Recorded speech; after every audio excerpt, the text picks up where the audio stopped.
Ah, shit. No, I missed it. I missed it. No.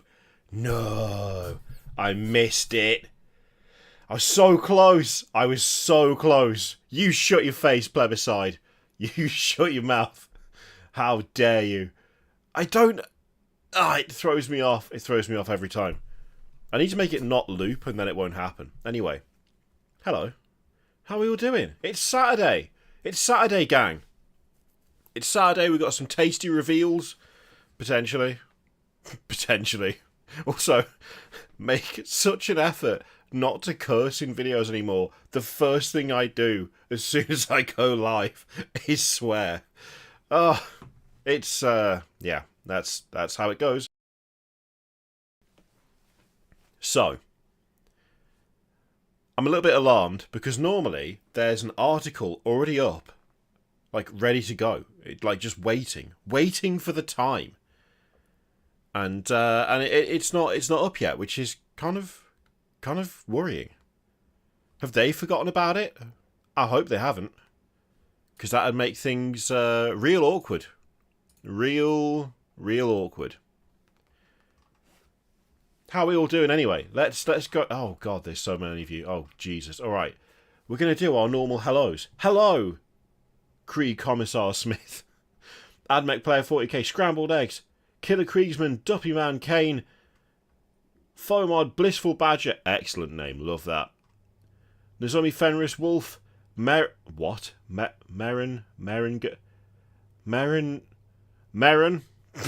Epic Votan. Look, you're not getting anything else out of me, right? I've tried. Asriel, Bent Jacket, Plebiscite, James, Catherine, Bojang, Glacier, Scope. That really threw me off. Scopy, sorry. The Tyrant, Chibi Papa Nurgle. Excellent.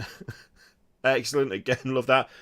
Brian Dunra, Ass Crush'em. Jesus Christ. Elijah, Kane, Jarl Grimnar, Molly. I think I've got everyone. Robert, Andrew, Arabian. Oh no, there's more of you showing up. Shit. Mr. Frogface. Dunrow as well. No, I've already said you. Oh no, now I'm just running out of... Oh god, it's gotten so much worse. Rock Splitter, and Colin, and Peter, and Big Slice Bob, and Big Cheese, and Gideon, and Chris Cabal, and Dark Tuscan, and MJS Ferrier. I'm getting there. Hubert. Look, firstly, my camera's moved position, and I don't know why, and I don't know what's happened. I don't know how to fix it. So that's a problem, right? That's a problem, because I had it at a very specific height, and now it's moved. So that's an issue. Outlaw Screaming Jesus. Amazing name. Hello, CJ, and Brioche, and Enion, and Rhineout, and War with Reality, and Molly. No, I've already said Molly. Supreme Grandmaster Caldor Drago. It took me a second. Why is it the fish on the hill? Why isn't it all one thing? And John Ford, hello. Yeah, what's going on here? Oh, hang on. I think it's because I've mangled the... Is that better? Maybe if I... I'm going to break this. Watch this. This is going to break now. Oh. Hey! That's slightly better. That's not even a tech issue. That's just me being an idiot. The fish and the hill were divorced.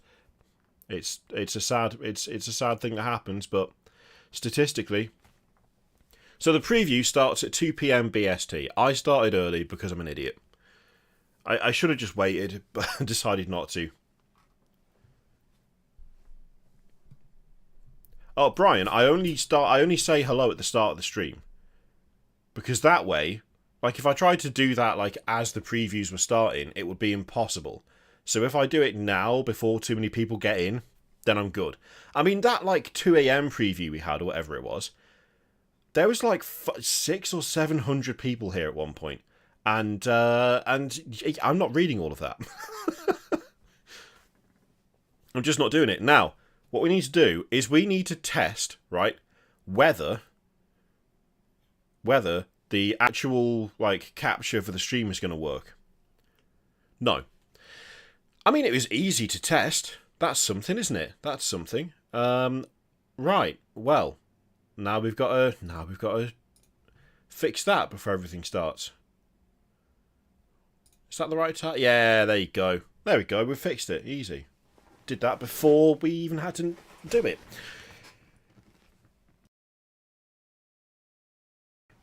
I'm still having mild COVID issues, but we'll work through it. Here's the question. Here's the question for you. How much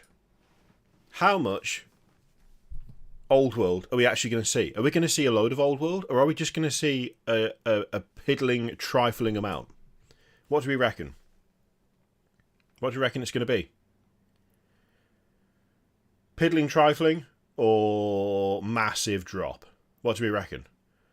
One model. Oh no. A trifle, a single Bretonian, 1 or 2 models. I think they'll show the release boxes. That'll be something. Launch sets, massive drop, a single ogre. Just 1 ogre. For the sake of the product and the people who want it, they better show a lot, but it'll be 1 to 2 models. This is like this. I would be this would be worrying for me if I was like a Games Workshop person. If I was working for GW, I'd be like, this is concerning, because it seems no one has any faith that we'll actually do anything. So it's not ideal, is it? It's not the best. It's not the best. Definitely could be better. A trifle, like literally just a model of a trifle. I mean, I would be kind of okay with it. COVID, very 2020 of you. Thank you very much, Professor Newlight. Yeah, it is. It is extremely. Who even gets COVID now? Who even gets COVID at this time, at this stage? Ridiculous.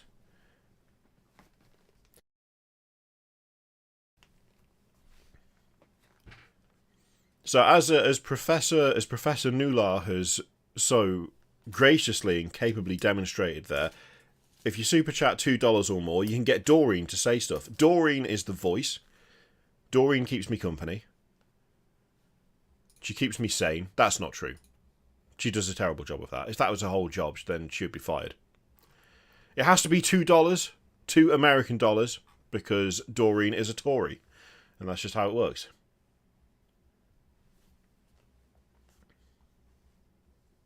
I've got 3 hours of sleep just to wake up for this. I'm sorry, Violet. It's not going to get any better. It's not going to get any better.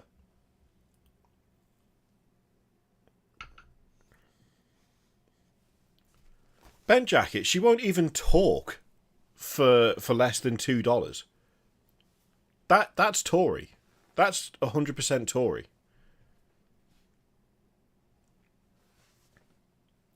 British bias. Yeah, that also works. Okay, hang on. The angle on this camera still isn't right. I'm gonna do something potentially disastrous here, and I'm gonna try and wedge it just a little bit, just a tiny bit. I just need something to wedge it on. I wonder if that would work. I wonder if that would work. No, that wouldn't work. What do I try and wedge it on? I wonder if this would work. Though this means like leaning over the desk and potentially knocking everything over. But then again, this is the time to do this, right? This is the time. If we do this now, before everything starts. So we lift that up. Lift it. Lift it. Lift it a bit more. And then we get that there. Is that any better? Or has that done nothing? I don't think that's done anything. I think that's just changed nothing at all.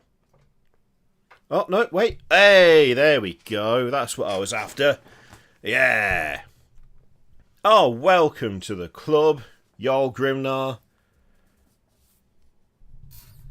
Excellent work. Loving your work. Pivot! Pivot! Yeah, so we're about 45 minutes. What are we going to do for 45 minutes? What are we going to do for 45 minutes, gang? What are we going to do? We had some guesses last week. We're still in the same week. What am I talking about? We had some guesses about what we were going to see. I was really expecting an article at this point. I was expecting something. Like a kind of building hype, like, oh, what's gonna happen? You can tune in now. But no, we've got nothing. If it wasn't for the fact that it said in the article during the week that it was on the 14th, I would think they'd forgotten about it. Because you want that up, like, You want that up, like, I don't know, well before, surely.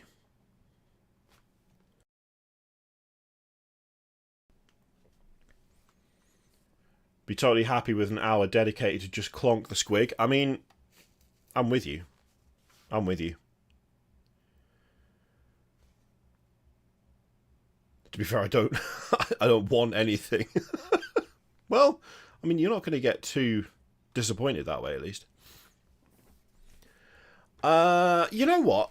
Legions Imperialis, I would have preferred if they just brought back Epic.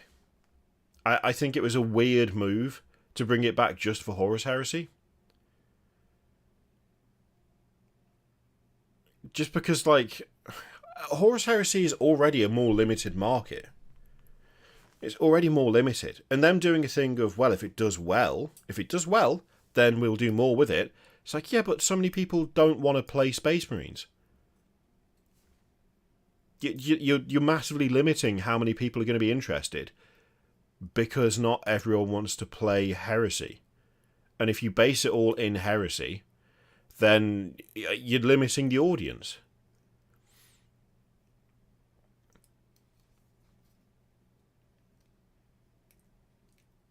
Weird choice. Weird choice.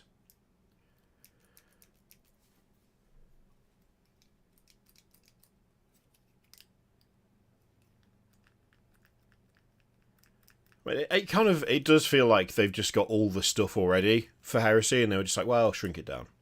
Shrink it down, that'd be fine. But, I don't know. I mean, let's be honest. Of all of the games to bring back, the real question is, where's Battlefleet Gothic? Where's that? Where's Battlefleet Gothic? I don't care about any of the others. I'm not interested. Just bring back Battlefleet Gothic, like everyone keeps asking for. It's clearly the best way to do it. What are you playing at?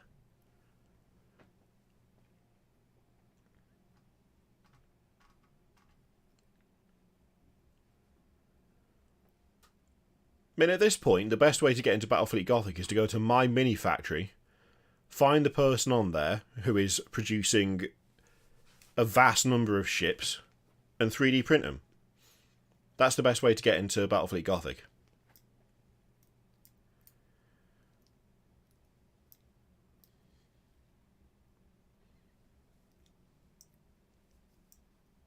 Best Napoleonic naval game ever written.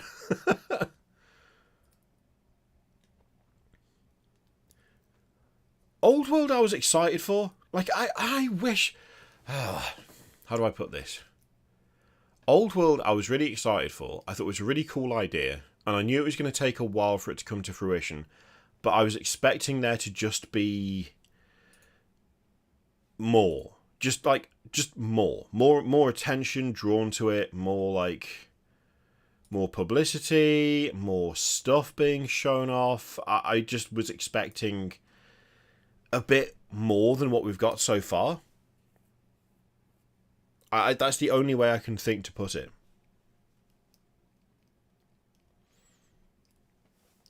Oh yeah, Fluffy Arsonist, there is no Age of Sigmar section of Forward World. It's just gone, isn't it? Doesn't it just send you to the Games Workshop site? In fact, we can demonstrate it now through the power of technology. Look, I think if I remember right, you click that, and it just redirects you to the AOS section of Games Workshop. Which, why even put it on there? There's a question for you. Why bother? If there is no Forge World models for Warhammer Age of Sigmar, why have you still got Age of Sigmar in the menu? That, like, to me, it's not quite false advertising, but it's like, lads, if there's no models, don't put it on the goddamn page. Unless they've got it set up so that... In fact, actually... Have they got it set up so that these menus have to be exactly the same? No. No, they haven't, because they're in totally different orders, and there's extra stuff on the... So yeah, just take it off the page, lads. What's the point? Why is it still there? There's nothing available for it from Forge World. This is the Forge World site. If you're going here, then you expect to see... More effort to remove the link than redirect. That can't be true. I used to do web design way back.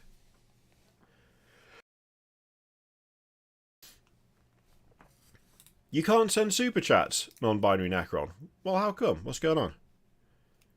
Is it a YouTube thing? Is it just saying no? Because honestly, that would not surprise me.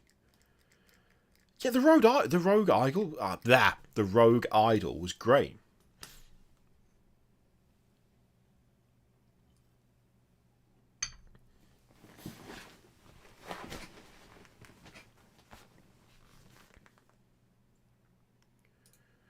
I mean, to be fair, for 40k at least, Forge World might as well not exist anymore because everything got shoved into Legends, including stuff that had nothing to do with Horus Heresy. Like all of the Chaos Forge World models that were suddenly you could find their rules for the Horus Heresy, despite the fact they'd never been Horus Heresy to begin with. All right, sure, just why?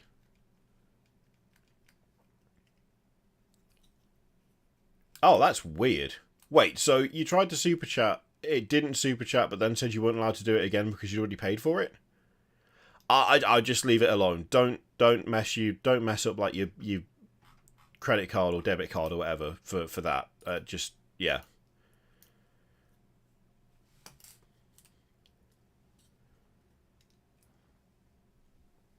The Dimacharion is cooler than the Norn Emissary. The Norn Emissary is cool, but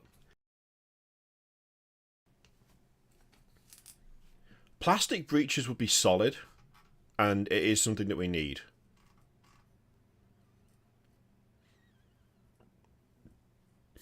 Also, did you see this? Did you see this, right? Did you see this? So, look at this, right? Look. When the Stormcast Eternals first struck out across the mortal realms, Liberators were the tip of Sigmar's thunderbolt. Wielding hammers and heavy shields, they pounded the forces of chaos into dust with relentless attacks and immovable defence, and built an unshakable foundation for many powerful storm hosts. What's really, really interesting, is that these were using the older form of Stormcast armour, the Liberators. And then suddenly, in Realm of Ruin, they got an update to the Thunderstrike armor. What would you replace the Sigmar tab with, if you could add anything? Also checking Doreen has not been lost to a by-election. Oh god, if Doreen was lost to a by-election, I'd be in trouble. Thank you very much, Adam. I mean, the Age of Sigmar tab, what I really want is for them to not replace it and just make Age of Sigmar stuff again. But at the very least, they could put a Old World tab in instead, with like at least some examples of what they've shown off. Or just remove it. Just, I don't know. I don't understand why it's there. But really, I want them to just keep making AOS stuff. So yeah, I mean, what they've basically done here, right, is pretty much just confirmed that Liberators are getting an update. Because I refuse to believe, I have a hard time at least believing, that Realms of Ruin is going to have Liberators in Thunderstrike armor, and AOS is going to be stuck with the old style of Stormcast armor. I mean, to me, this pretty much confirms that they're going to be basically refreshing the old Stormcast units with the new style of armor. Man, Dory is a gold digger. Want talk for euros. Look, Doreen is just a bit... She's just a bit, you know, she has her standards and she refuses to lower them no matter what I say to her. Any chance you can convince Valrak that he's wrong about AOS? What's he said about AOS? I don't really know his opinions on AOS, to be honest. Although, to be fair, if it's anything other than AOS is pretty cool in its own right, then he's wrong. So that's pretty easy. I think the thing is, a lot of people still expected AOS to be fantasy, but, like, new, and it's not supposed to be fantasy. Fantasy is fantasy. AOS was deliberately changed and heavily altered to make it less of a stereotypical fantasy IP.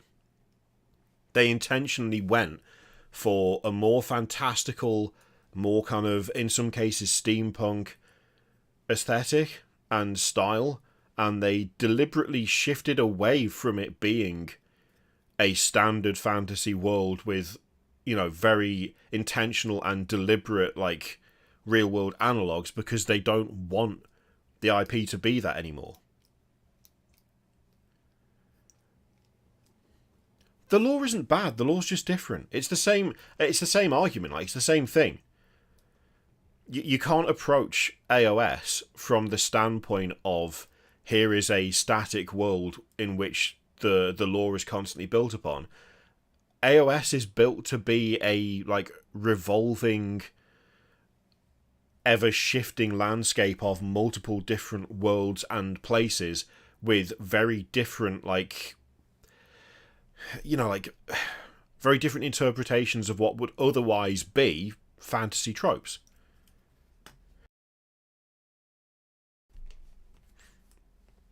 Like, at the end of the day, you look at Warhammer Fantasy, and it's like, oh, here's the fantasy kind of German-ish ones, here's the fantasy French-ish ones. Like, it's just not the same thing. It's not meant to be the same thing. But the thing is, Warhammer Fantasy is still cool.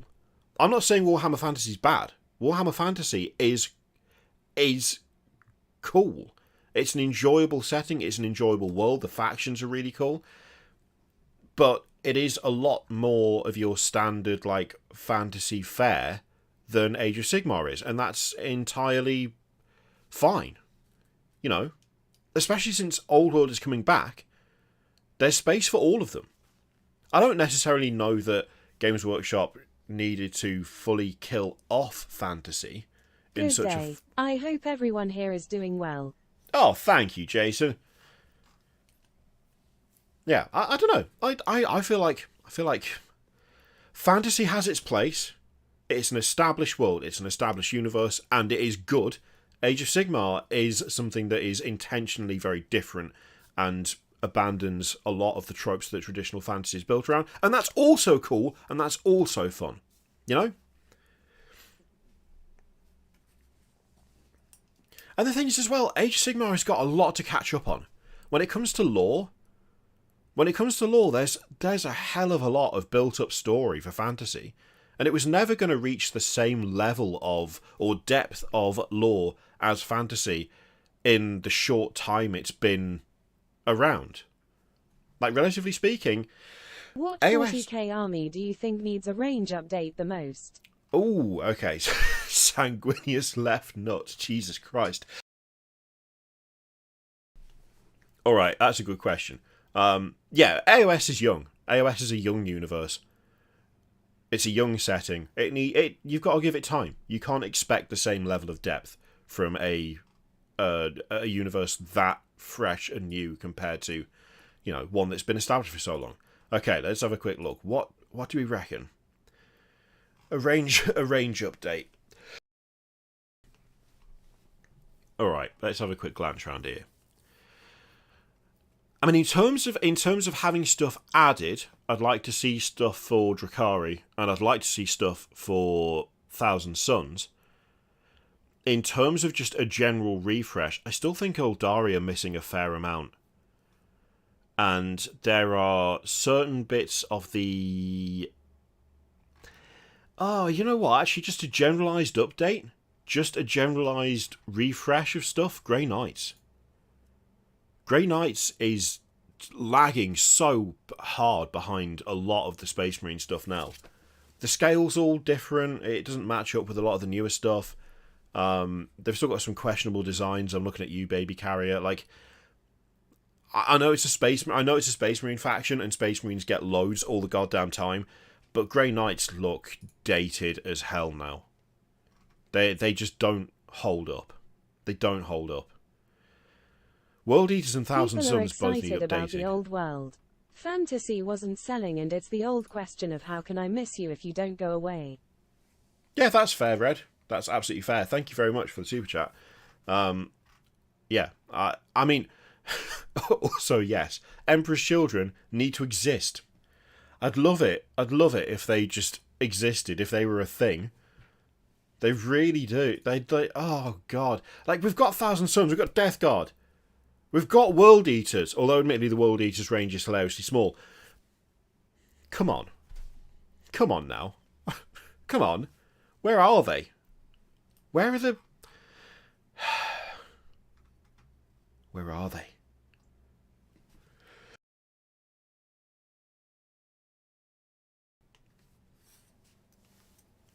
The AOS stakes aren't compelling because they never defined anything. Cities, we have come to know, aren't ever really a threat. We knew Altdorf would probably never fall, but it wasn't impossible. I will say that I think I probably agree with that rules lawyer. I think they could have been a little bit more... They could have made the stakes higher, given the nature of the setting that they have. But then again, we don't know what they're going to do in the future, you know? We don't know what they're going to do in the future.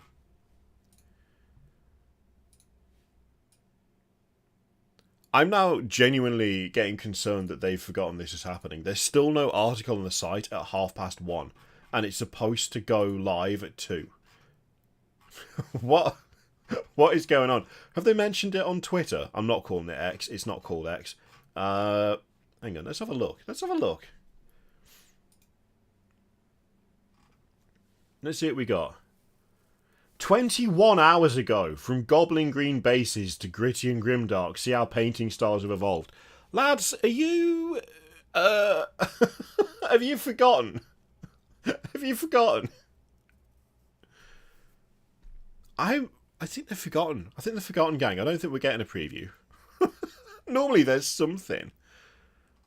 Also, don't we normally get a... Is it about 1:45 we get a... We get a little game.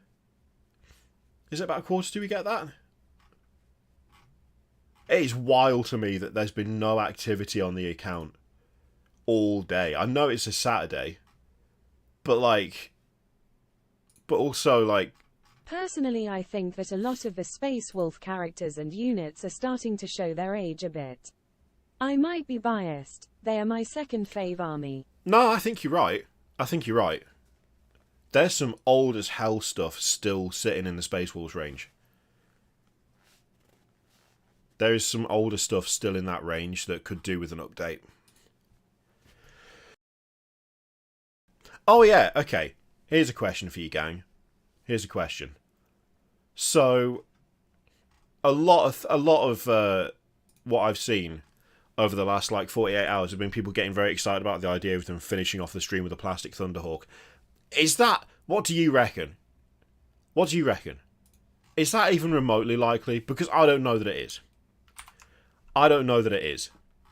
I feel like that's not going to be a thing. And the more I see it, the more I'm like... I don't know. I don't know. Don't think that's likely. I think that's probably... I just don't see them doing a plastic kit. I mean... We do have the Lancer and the Acheron and the... what's the other one? Castigator. We do have those. Those are big plastic kits. We do have, the Spartan and whatever. But the Thunderhawk is a level... It's a level above that. It's a massive kit. And I just don't know that they would sell enough to... cover the cost of the design and the molds for it. It seems highly, highly unlikely that they would drop a full-sized plastic Thunderhawk.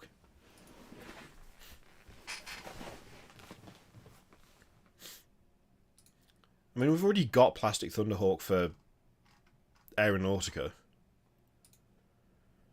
That's probably the closest we're ever going to get, because why would you make a full-sized one? I mean, imagine if I was wrong now.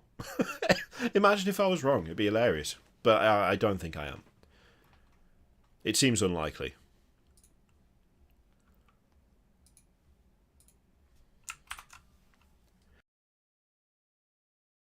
Oh, hey, here we go. Here we go. Look at this. Look at that. We've got an article. All this can get lost. Go on. We've got an article, and yeah, that's it's fine. It's fine. They've remembered. It's not late. It's... Look, hang on. Dark 76 Titan, I think you'll find that when you've got a massive event happening at 2 p.m, a very normal and like extremely sensible time to publish an article about it is at 1:36. All right? That's just standard operating procedure. Not 1:30 or 1 o'clock. You wanna make sure that it's not too early, all right? So you go for the 1:36 mark. You also don't tweet about the article on your on your Twitter page. Oh dear. Look, it sounds like I'm having a go. It sounds like I'm taking the piss. I was late for my own stream because OBS kept crashing. So, what am I even talking about? Clearly, I'm just being massively hypocritical, but, you know.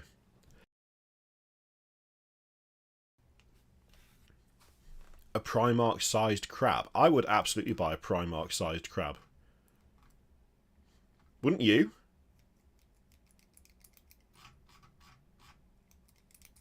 I would totally buy a Primarch-sized crab. 100%. You know what? I would make a Primarch-sized crab just for the crack.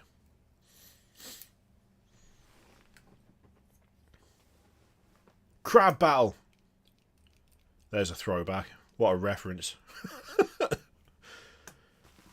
Maybe GW's OBS crashed. I mean, it's entirely possible. Turnip Marines? I would love that. I'd 100% love that.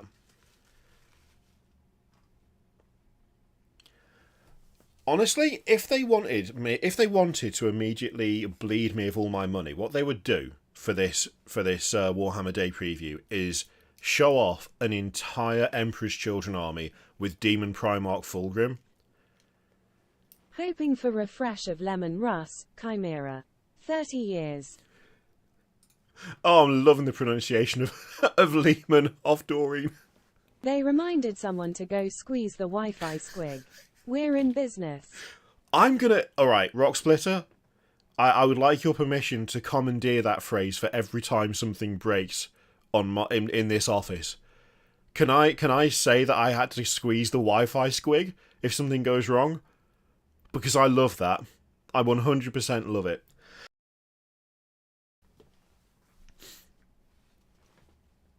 I hope we get the AdMech model revealed today. What else could they add for AdMech? There's a question. There's got to be something, right? There's got to be something. Also, I'm feeling confident about this. I'm feeling confident. We are going to be on point with muting this time round. Because the last two streams we've done, the last two previews we have covered, the streams have been copyright claimed to oblivion. They've been absolutely destroyed by copyright claims. We're not having it this time. We're going to be muting all over the shop. Also, I should have said, thank you very much, Eric. 15 glorious minutes. I still love that name. And Rock Splitter. Thank you very much for the super chat.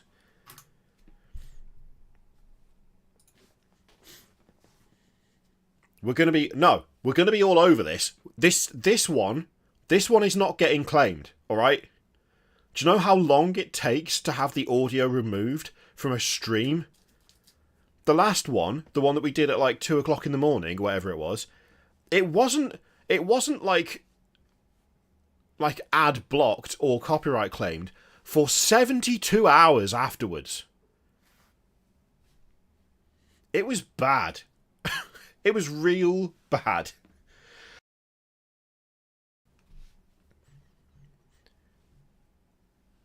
Hello, Balletti King. Oh, alright, Lil Goth, let's see. I want to see a crab meme. Oh god, Discord isn't even open.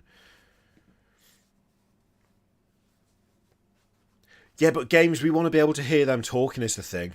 We want to hear them talking, but I don't want to hear the music that invariably gets not even automatically copyright claimed. I just want to point out, it gets manually claimed, as in the company who makes the music goes to my channel to claim it. That's the thing that gets on my nerves. It's not an automatic thing. Like, they go out of their way, which is garbage.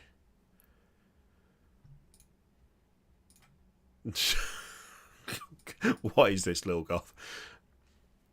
Alright, that's excellent. Hang on. I don't even know how to display that without it. Right, we'll deal with that later, but that's excellent.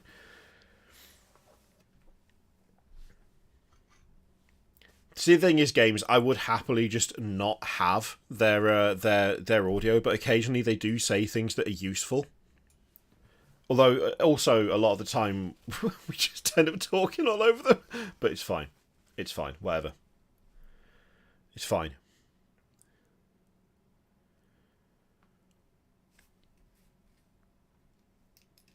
A non-chaos version of the Vex Machinator? That would be fun. If they make a new Chaos Defiler, then technically we got a giant crab. That's true. Ooh. Okay, new. I've got to ask, how many of us would love to see a new Chaos Defiler? How many? Because I would absolutely. I'd be so happy. I'd be so happy if we got that. Oh no, I need to blow my nose. I'm gonna be.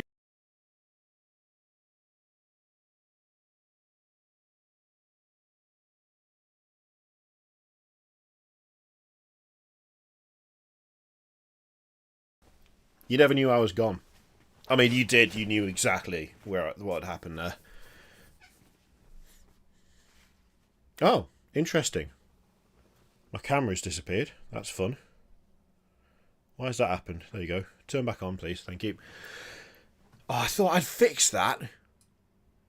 I thought I'd fixed it, but I haven't. That's annoying. Yeah, don't worry about it. The camera will do that because I have yet to work out how to stop it from doing it. But it's fine, because we fixed it. Although, weirdly, it's supposed to go off every half an hour, which I know it does. But it's taken 40 minutes this time. Why? Why has the time gone up? What even happened there? Yeah, whatever.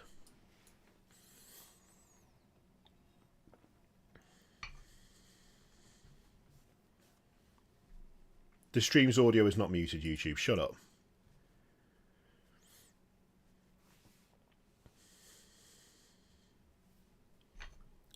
I'm drinking cider. I'm drinking pear cider. 15 glorious minutes.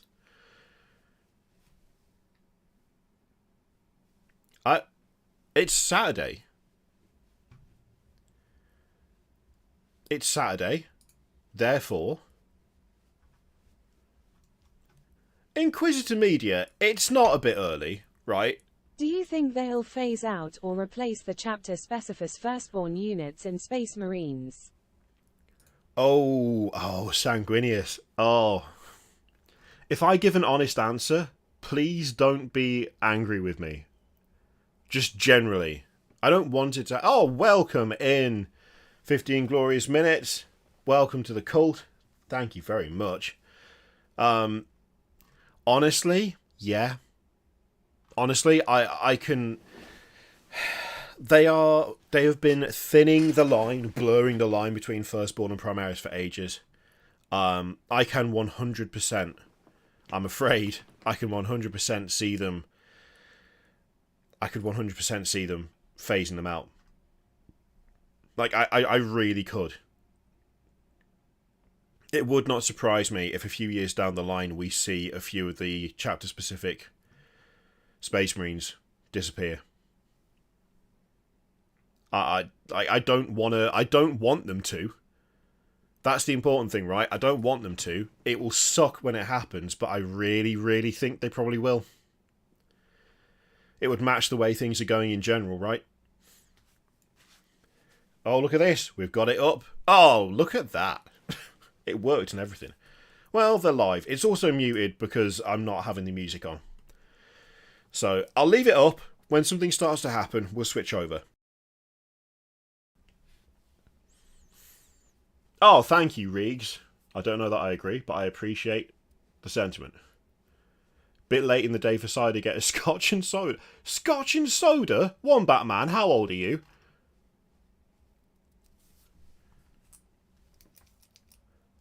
Look, Nozomi, there's every chance that things will just collapse around me, so...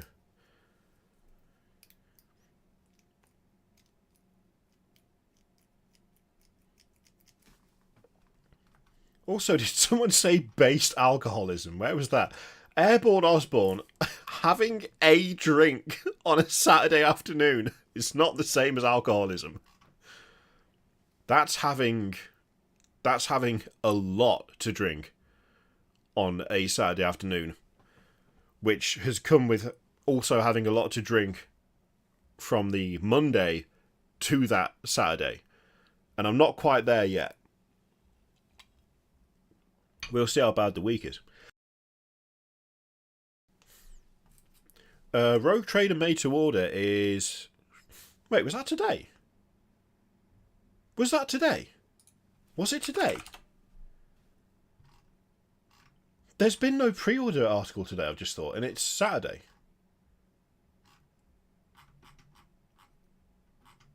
It's not just me, is it? Is there just no pre-orders going up to... No. What? Wait. What? What? Yeah, no, it is today. It is. It is. You can pre-order it now. I think. No, you can't. What am I looking at? Right, I'm confused now, gang. You've thoroughly... I've been confused. No, it's not today. Oh my god. I could go back and find the article, but I'm not going to. You can pre-order the Ancestors' Wrath thing today. I don't know. I can't remember. Don't worry, we Dutch people get drunk around 7 AM. I mean, hey, if it works.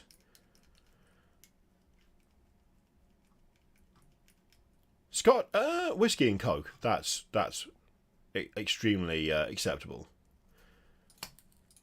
Is it just not showing up on the pre-order? Oh yeah, it is. It's just not showing up on the pre-order page for me. That's annoying. Oh yeah, there we go. 40 quid. That's not... I can't remember how much it is at Warhammer World. I'm assuming the same price. I'm assuming. Oh, Kanja Hunter, welcome into Favoured. What an absolute legend. Love it. Love it. Oh, no, you don't ruin good whiskey with Coke. Southdown Cyclist. You get cheap whiskey and mix that with Coke. You don't put good whiskey with Coke. A friend of mine once, I can't remember what whiskey it was, but they were given a whiskey and they're not a whiskey drinker and they thought it was something cheap, and it was not something cheap. It was something very, very nice. And they put it not just with Coke, but with like some own brand Poundland something or other Coke, and I was... Warhammer will always be the girl I took to prom, but I've been big into Conquest, Last Argument of Kings lately. Any chance for a range review there? 100% Witch Doctor. I am currently editing 2 range reviews, one of which is Warhammer, but the other one is Kings of War. And I've just recorded one for Conquest as well.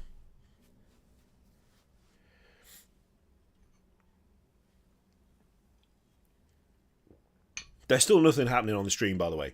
I'm not holding out on you. This is it.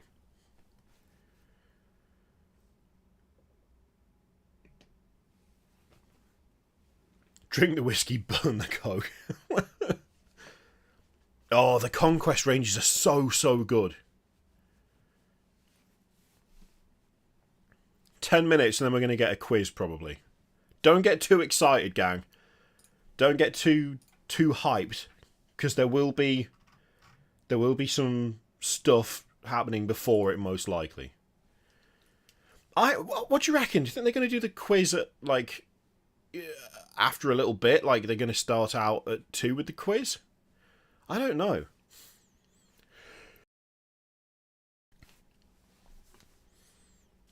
We will be tested later. I think we're going to be tested during the stream, to be honest. Oh, yeah, definitely. I need to, my local gaming store, they offered to do an introductory game of Shatterpoint for me, which I need to go back and do. I'd love to film that. Now I've got this camera. I've actually got a decent camera. If I get just a couple of microphones, that'll be a fun thing to do. That's why they're late. They forgot the quiz.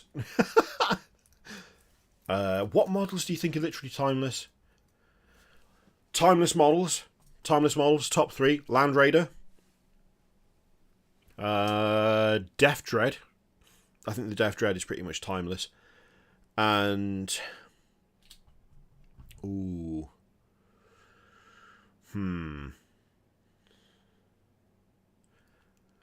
The Chaos Terminator Lord.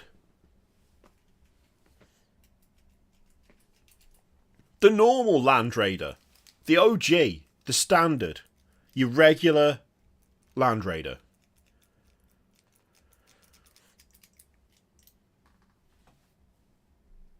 Oh yeah, that's a thing. I've been looking at this screen. We've got shadow pictures. We've got shadow pictures to look at. Here we go. So, we've got, what have we got? Let's zoom in a bit.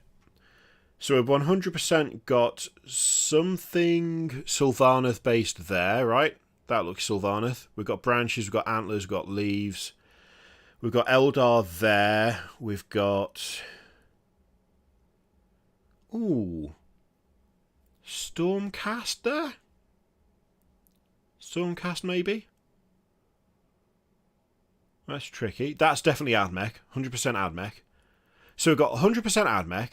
We've got 100% Eldar. I'm going to say that's like 100% Sylvaneth, but it'll be hilarious if I was wrong. That's Bretonnian. He's got... look at the lance. That's Bretonnian. That is... Tomb Kings? No, there's a cable. There's a power cable. There's a power cable there. That's not Tomb Kings. That's Necron. Because we've got like the little kind of weird Egyptian-y thing going on there and there. What else have we got? That is a weird silhouette. I don't think that's Space Marine. I can't tell what that is. Oh no, wait, hang on. No, the hand doing that's Imhotep, isn't it? What am I talking about? It's definitely Necron because it's Imhotep because he's got the hand. He does that in the existing one, doesn't he? We've got like a flood. Ooh, oh, cheeky. We were zoomed in too much. We've got a fleur-de-lis thing there, but that could be any. I like that. There's a couple of things that could be. Could be Sisters of Battle, but it also could just be more Bretonnian stuff. That, what do you reckon? Cities of Sigmar? Cities of Sigmar right there? Is that Space Marine? I suppose, yeah, he's got the shoulders on one side. It's this bit here that's messing me up. It looks really off. Looks super off there.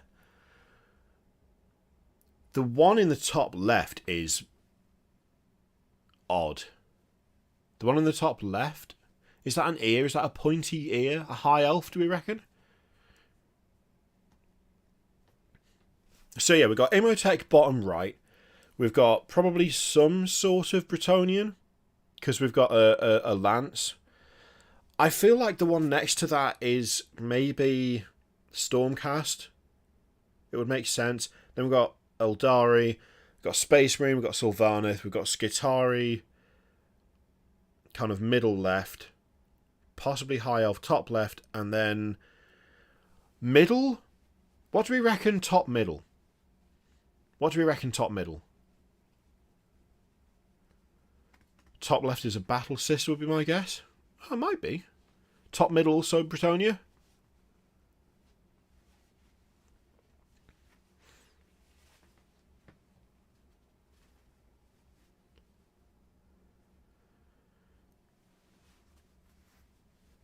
Oh, Tomb Kings maybe top left. That's not a bad call. That's not a bad call. Top right is a scout. Yeah, you know what? I think you're right. It's the, you know what it is? It's the position of the shoulder pad.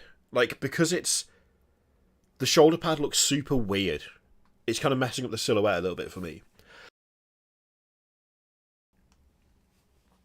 Top middle is Tyrion. Oh, could be. That's not a bad shout. That's not a bad shout, actually. That can't be all of what they're showing off, though, right? That can't be all of what they're showing off. Imagine if that was everything. just the silhouettes. Oh, hello. What we got? We got the quiz. Where was it? Oh, God, what page were we on? Here we go. Oh, yeah, look at this. Oh, damn it. We're going to get ads. We're going to get ads if we're not careful. Are they going to run ads during the thing? Do I quickly use my Prime sub to resubscribe so we don't get ads? Should we do that? Just mean giving them more money. Oh, a cheap kit. Oh. It's not even going to be paid, it's going to be the free one. Twitch might force ads even if GW don't. Alright, you know what? I'm just gonna quickly prime it. Just quickly prime it. Subscribe free with Prime. There we go. Yeah, no, I'm not. I don't want to gift anything. Not to them. Oh, no, quick mute it. There you go. Right, fixed it. No ads. Say no to ads. Ret based.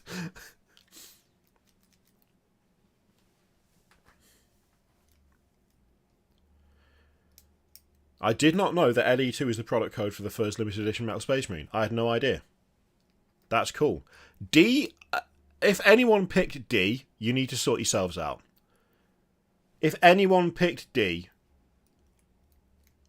absolutely not acceptable behaviour. You can't just pick Leet Speak Space Marine as an answer to anything. Which War Dog class knight is owned with a... why is it the Stalker? No, it's not the Stalker. Is it? No, it's not the Stalker. It's the Carnivore? Is it the Carnivore? Oh, welcome into the club, Abstract Cowboy. Loving your work. I would have picked D. Violet, come on. Don't forget as well, everyone, every like on the stream directly... I mean, it just means that YouTube pays attention. I was going to make some sort of funny comment about how it feeds a puppy or something. It doesn't. All it does is make YouTube pay attention to you. That's literally it. That's all it does, but it is massively helpful. So, if you have not liked the stream yet, doing so would be nice.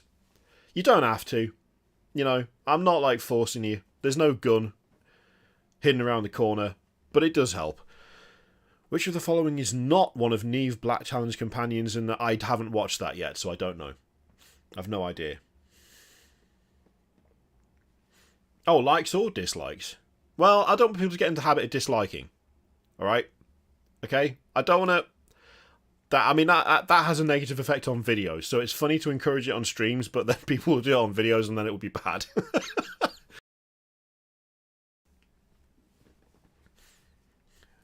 I did not thank you, Ruskinsis. There was a point where likes and dislikes did exactly the same thing, but they have changed it since.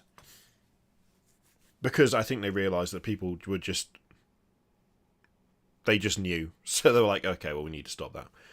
It is 2 PM. Have I got enough time to blow my nose again before we start?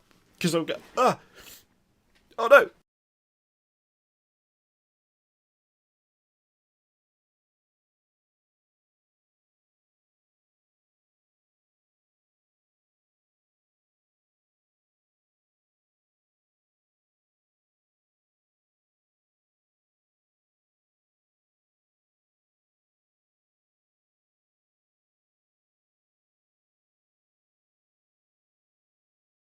I'm back.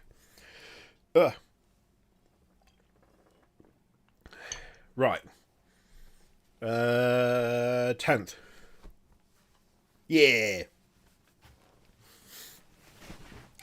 Oh, welcome in, Senor Carazo and Imo-sam. Lovely to have you with us. Oh. Okay. Tell me if they're too loud, and I will get rid. But first, before we get into that, Eddie, what is... How are we doing for balance? Can you hear me? Can you hear them? Warhammer Day is a celebration we have every year just to celebrate all of our favourite things about Warhammer, and we usually find all good. Something good? That's going on in Warhammer to yep. kind of be the theme of it. And this year we're celebrating 40 They're a bit quiet. Okay, I can turn them up a bit. Oh, balance is perfect. Too quiet. Okay. I'll turn them up a little bit. For 40 years. So, is that, how's that? They're a bit. They're up a bit. I'm the same. Warhammer Day, we are also having how are we doing? Preview. Still a little bit up. You guys at home, some of the cool. I can always turn them down. It's fine. The next few weeks and months. Brilliant. So, all right, I've turned them up a fair bit. I'm very happy Warhammer Day to you as well. Have you got any? How are we doing now? Themed plans going on today? Are you baking a Warhammer Day themed cake? Okay, nice, good, excellent. Now that you've mentioned it, that sounds pretty good actually. I was planning on sitting here for about an hour or so. With you, amazing and talking about some cool new stuff that was coming out. That was the main gist of my day. Yeah, of course. And yourself, are you celebrating anyway? It's the vamping at the start that I love. My name on that needs painting. I've built it. Nice. Just need to get painted now. So maybe some of that today. It's the vamping at the start that I love. Well? Like genuinely. If you're doing any Warhammer Day themed, you can't say things that will be not good towards anything. Relentless Cheer is the name of the game. Where you're joining us from as well. And you can't win or lose. Oh, welcome in, Sanguinius to the left. Not. And Elliot, oh, lovely. One of my favourite things about these previews is whenever we have to go where they're checking. Welcome to the club. We get hundreds Mutant dub would be the best treatment. Tens of thousands of people letting us know. Just can't hear them. Should be able to. So Japan, should be all coming through the same thing. Warhammer Bake Off confirmed. Netherlands, Texas, Germany. Exotic Nottingham, I saw there. Exotic Nottingham. Oh yeah, gotta love a bit of Nottingham. It's just every thank you ever so much for all of you who are joining in wherever you are in the world. It's a pleasure to have you. A special thank you for those of you who are staying up very late or waking up very early. Yes. I think I saw some Californias fly by. I think it is very early in the morning. Oh, welcome in, Black Flame Tiostra. So, Eddie, what have we got? Thank you for joining. Can't believe I got the 6 a.m. for this. It's just immediately gone harsh. Obviously, we've got some Warhammer 40,000, as well as some Kill Team. Do you remember when we covered the last preview and it was like middle of the night? But they did like here's what the live crowd had to say, and in the background there was just one guy whilst everyone was cheering and clapping. There was one guy going, "Boo!" Hands down, one of my favourite things I've ever seen when it comes to these previews. I don't know why it made me laugh so much. Just the one guy in the back just giving it a loud boo. So uncalled for. My first game, not 40 years ago. Oh wow. It's also not just myself and Eddie here today as well. We've got Notley moderating in the chat for us, keeping you all in line. Oh yeah, there you go. Staying safe, and we're joined in the studio by our That's good. Producer. A shout out to Notley. Notley's quality. I love Notley. Notley's great. Notley deserves more credit. Get to see any of the cool stuff that we're going to be showing today. So, Notley has got a borderline impossible task because Notley is moderating the official. Shut up. The official chat, which let's be honest, is going to be an absolute hellhole.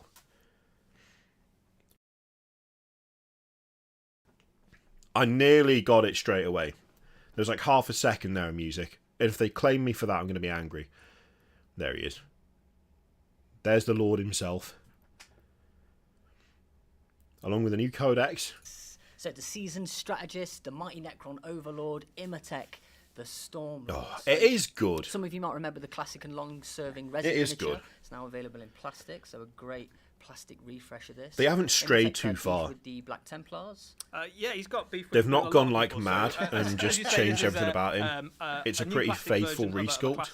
Character reborn. They've also made him not look like he's hunched over like an old man, which is nice. Most of the races of the galaxy. He's one of the very first Necron overlords. Plus new cover art. Pharaons to kind of wake up from the They are long capable. They slumber can of the do it when they Necrons want that to. Eons They can make sleep new where cover they art. ready It's to not retake impossible. the galaxy. And because he was kind They of just first make it awake, seem like it at times. He decided to kind of claim quite a lot of the Necron Empire for himself. So he was like, right, I'm up first. I'm in charge here. So some of the early battles the Imperium had against I don't the know that he Necrons, looks things better like than the Silent Sanctuary King, but he 101, definitely looks solid. kind of the very first He definitely contact looks battles good. they had against them. This guy was the mastermind behind some of those battles. Since then, The carved symbols on the legs are nice. Fights against the Black Templars, as you say. He's squared off against Helbrecht a couple of times. I like the cloak, but I think I kind of prefer the old cloak. The texture was better on the old cloak. Is the Silent King But the himself, rest of the who's model looks really kind of cool. Self-proclaimed ruler of the Necrons. So Imhotep woke up first. He thought maybe he'd be able to kind of secure his grip on the Necron Empire, and then the Silent King has Yeah, returned and overall, said, I think that's a "Actually, decent this is my decent birthright. update. I'm in charge." So Imhotep's maybe not too pleased about that. The So head there's has got a definite, bit less personality, politicking it feels going like. on within the Necron courts. Those two are not fans of each other. It's fair to say. And what are some of I'm the not a weapon big fan of layers the that- scarabs either, to be that he's fair. got? So Kosaku. I Imhotep prefer is a solid fewer all-round scarabs on character, Necron he's stuff. pretty good in close combat. He's got his kind of hefty war side there. He's also got a gauntlet of fire, basically, so he's got a kind of inbuilt heavy flamer in his hand. Shooting flames out of his hands. And he's also Am I a very hydrated, strategist Ruskin as says? well, so he gives I you mean, a I'm few hydrated extra with command points cider. for including him. So yeah, he's a very good all-round leader for your army. So if you're looking for someone maybe not quite the level of the Silent King, but you want like a really solid all-round commander who can go toe-to-toe with The head's definitely more captains plain. and chaos It's lords and definitely stuff like more that. Yeah, plain. he's a solid It's a bit more strong member generic. of the It's army. not quite as interesting. And a new codex as well for the new edition. Like the Yeah, head, the absolutely. So we knew face on the Necrons were on their art way. looks better than the We head on the confirmed that model. They are the next codex on the way for Warhammer 40,000, which is very cool. So if you've got the Tyranids, It's like the Codex or details on the Codex, head need which to is be kind of landing in smaller. hands at the moment, you get a sense of the kind of the sort of thing this is going to bring. So lots of new rules for your Necrons. Prometheus loads of new and save Mental content Monk in there as both well, coming so in if with a you're side particularly rated enjoying the narrative pun. Of Warhammer 40,000, you can Immediately use and that. at the But for same everybody, time. you've got lots of different detachments to play You two with, spend too and much much time like we've together. seen with the Tyranids and with the Space Marines, those very Even much if you don't belong know to each a other. certain type of play. So you can have your for like massive phalanxes See, of troops, again, which is the the same kind of art way has that they got the use cool in the little, current like, codex, but you've also got segments things like, in the cloak Necron armies that lean heavily that are into totally lacking from the tech model. stuff, or that The cool little use segment, lots like that of, art is based off the old model, teleporting not the around new one. battlefield, or use lots And of I things feel like flayed ones and destroyers and stuff like that. So if there's a particular Yeah, type of you know Necron what? army that you like I'm to kind play, of there's probably a I'm way in to two lean into minds. that. I'm in two And- minds. Stratagems. Yeah, It's so a this is decent one of update, the but legions, which it's is a lacking a few of the Hypercrypt things legion. that So made his Hypercrypt original legion model so basically cool. specialise in movement play. I mean, the around current battlefield one using, still has a Eldritch segmented technology cloak. to teleport units and reposition them. I and believe. have extra move and things like that. And this is one of their stratagems, which is basically you can have a Necron unit out in the middle of the battlefield, and once it's been targeted in either combat or with shooting, it can basically teleport itself. Oh away. no, So you know what? use I'm not. this. I'm There's some thinking really- of. I'm not thinking of if you're a that. good strategist, there's lots of of the very old cunning ways you Imhotep. can use this. You can plonk them on an For the objective cloak. or push them very I'm thinking of a far different forward, cloak. and then I once your forget what enemy's that's committed from now, to firing but- at them with multiple units, you can kind of pull them out of position. Old and one all has a of better sudden all of face. the enemy units are Yeah, the old one looks angrier, kind of in the wrong which place, is basically. So cooler. this is a Necron, a type of way of playing Necrons that lends itself very much to people who like to kind of shenanigans around the battlefield with lots of different weird movement mechanics, which is good fun. Nice. Yeah, I was remembering the This might be my cloak from a favourite totally way different of playing model Necrons as that well, I which just is prefer the this, cloak off. Annihilation Legion, which is basically you can.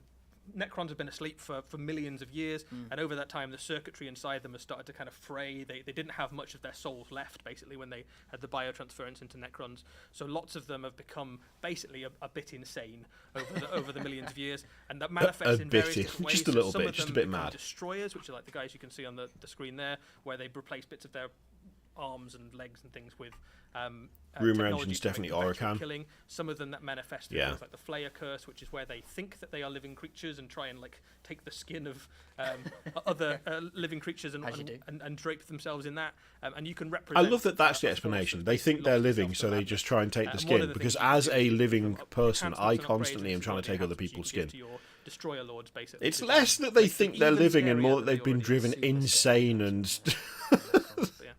Worth saying as well, the Stormlord is one of the new models that's on its way for the Necrons. It's not going to be the only one, but is the one we're showing today. So if you like your Necrons, We've all been there. they did We've all pretty thought, well I'm at the last alive, edition of I need Warhammer more 40,000. skin. A lot of new stuff. We've They all haven't done it. quite finished yet. It's There's totally fair. more things on the way. Okay, right, interesting. Not giving too much away there. I like that. Yeah, just a little.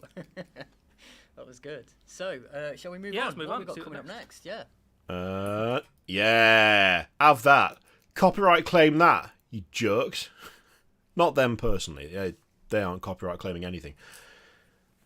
That is weird. Oh, wow. What the... Oh, yes. Oh, I'm 100% in. Hell yes. Hell yes. What an absolute freak. I love it. Donian Scatros there, the sneaky stilt sniper. So there's a couple of weapon options here, Eddie. What are these that we've got? Sidonian Scatros. I mean, Scatros is a terrible name. What the hell are you playing at with that? But the model itself... Sniper, effectively. So Look at it! he, What fits the in with hell a lot is of the this? aesthetic we've seen Oh, of, yeah. lots of the other things. Oh, in it's the great. Adeptus Mechanicus army, which is you're on these irradiated dunes. You probably don't want to go too close to the ground because it's almost certainly radioactive. Oh, it's He so also good. wants to get himself a nice view of the battlefield. What the This guy, it's a really wild and wacky miniature. Yeah. It's very, very. Oh, it's so it's very good. 40k, right? It's really unusual. You can sort of imagine it kind of ungainly wandering around the battlefield. Yeah. But the way this guy works in lore is that he'll kind of find his spot and then he'll perch completely motionless, right, and kind of ready to kind of pick out key targets and take them out. And there's a couple of options. They've literally in terms just of how you wanna put keep a this guy out. sniper You can either on give him, stilts. an anti-character weapon, so your traditional kind of sniper role where you can kit him out with. Why are the a legs radium so Gazelle, straight? which will Like, be familiar where to do they lots of, bend? Adeptus Mechanicus players. Where do You they can also kit bend? him out with a transuranic arquebus, which is anti-vehicle gun as well, which is really useful, kind of pipping off the last couple of wounds off enemy vehicles, that sort of thing. Do they bend at, like, the ribbed bits? In game terms, Is that he's where they actually a bend? really useful little character because he's got the lone operative's ability. So similar to something like a Vindicare assassin. Do they... Well, hello, for camera. less points than one of those, you can have a few of these. Do they, guys in your like- army kind of sniping around what? the back of the battlefield, hitting characters, but also quite useful for kind of hopping onto objectives in your deployment zone. that are very It's difficult just for it to mad. Push him off It's unless so you get your weird. Yeah, a bit hard to to get take rid him of, out. yeah. It's But creepy yeah, as I think anything really, for a really start. fun, very characterful, very different sort of character. And again, the Adeptus Mechanicus, one of those armies that's actually done quite well out of the last few years of Warhammer 40,000 releases. So they've got a fairly extensive all-plastic miniature range at the moment. This guy adds a little something extra to give you some anti-character It's so ability, which is something they didn't creepy really have and in weird. droves previously.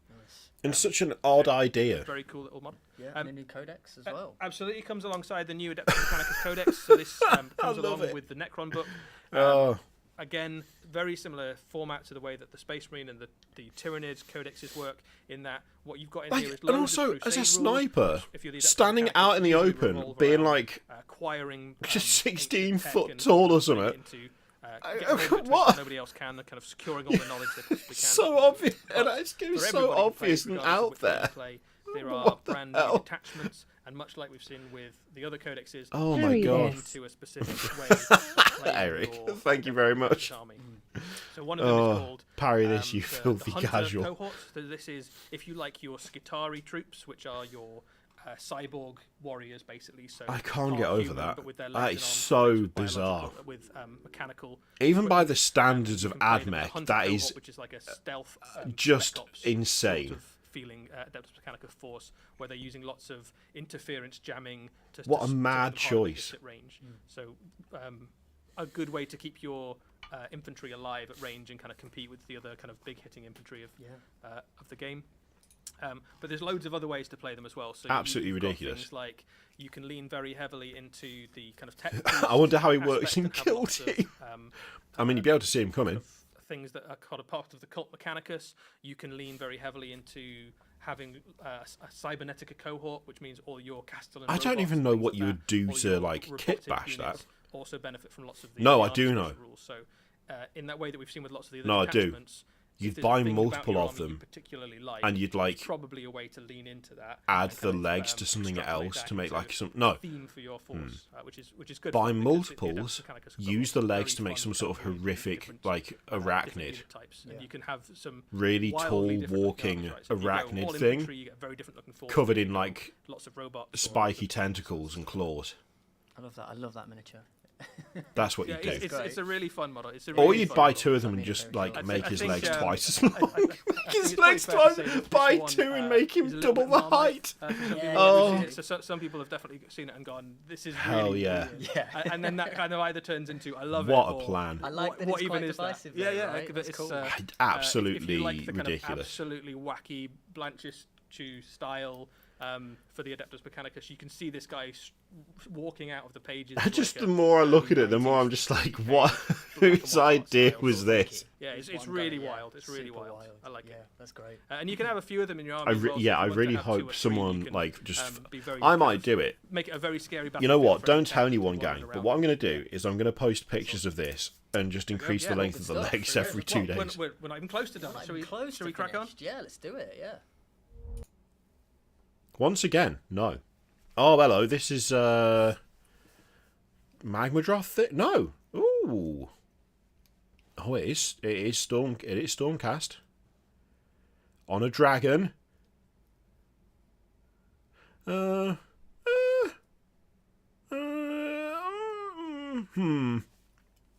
All right. Body looks class. Dragon looks cool. Don't like the head.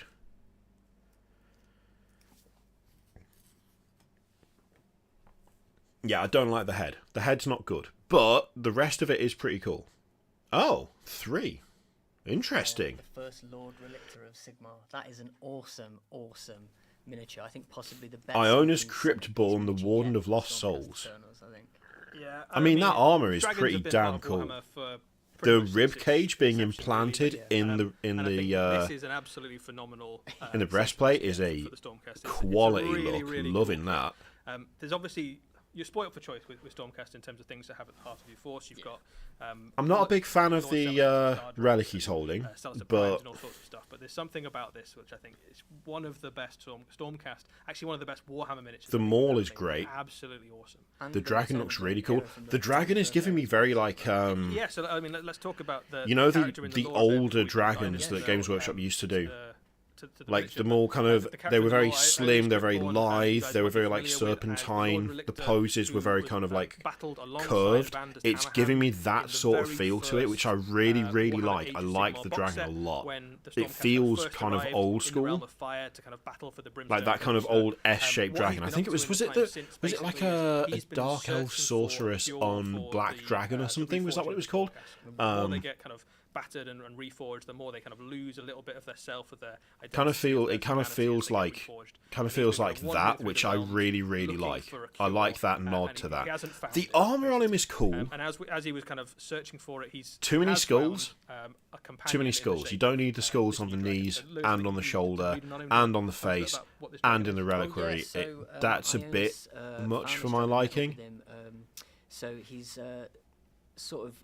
I know once why upset by they're a there, self I'm just harm, not a but big he's now sort fan, of you know? prematurely aged after spending a couple of years too close to the nadir, basically. So the Drake is sort of looking for the location of his race's underworld, lost after their era-spanning slumber. So, but also It wants is- to learn how it to is free pretty it from cool, the though. Capture's grip. So the two have sort The of cloak looks really good. I want love to that find a way weapon. to protect the souls of their friends together. So they've sort of banded together to do that. So cool story there. So this guy's been living in the realm of death, basically. Yeah. So he's, even though he's one of There's the a lot newer of spikes born going on as dragons, well, so though. we Like know that Stormcast the do Drake have race some kind of spikes going on almost around wiped their out head, and but they were kind of protected by the Seraphim. there's a But load he's of been going spikes through on the realm of death. weapon. There's loads of He has spikes aged on kind the of, reliquary he's holding. in There's that loads of time, spikes basically. on So his he's got head. these two Loads of very spikes kind on of the crest, macabre on the back of his versions head. faction And heroes. at a You've got glance, Stormcast, who's at a probably the glance, most Gothic that's looking Stormcast looking. we've seen to date, right? So It's looking a bit chaosy at a glance, to be honest.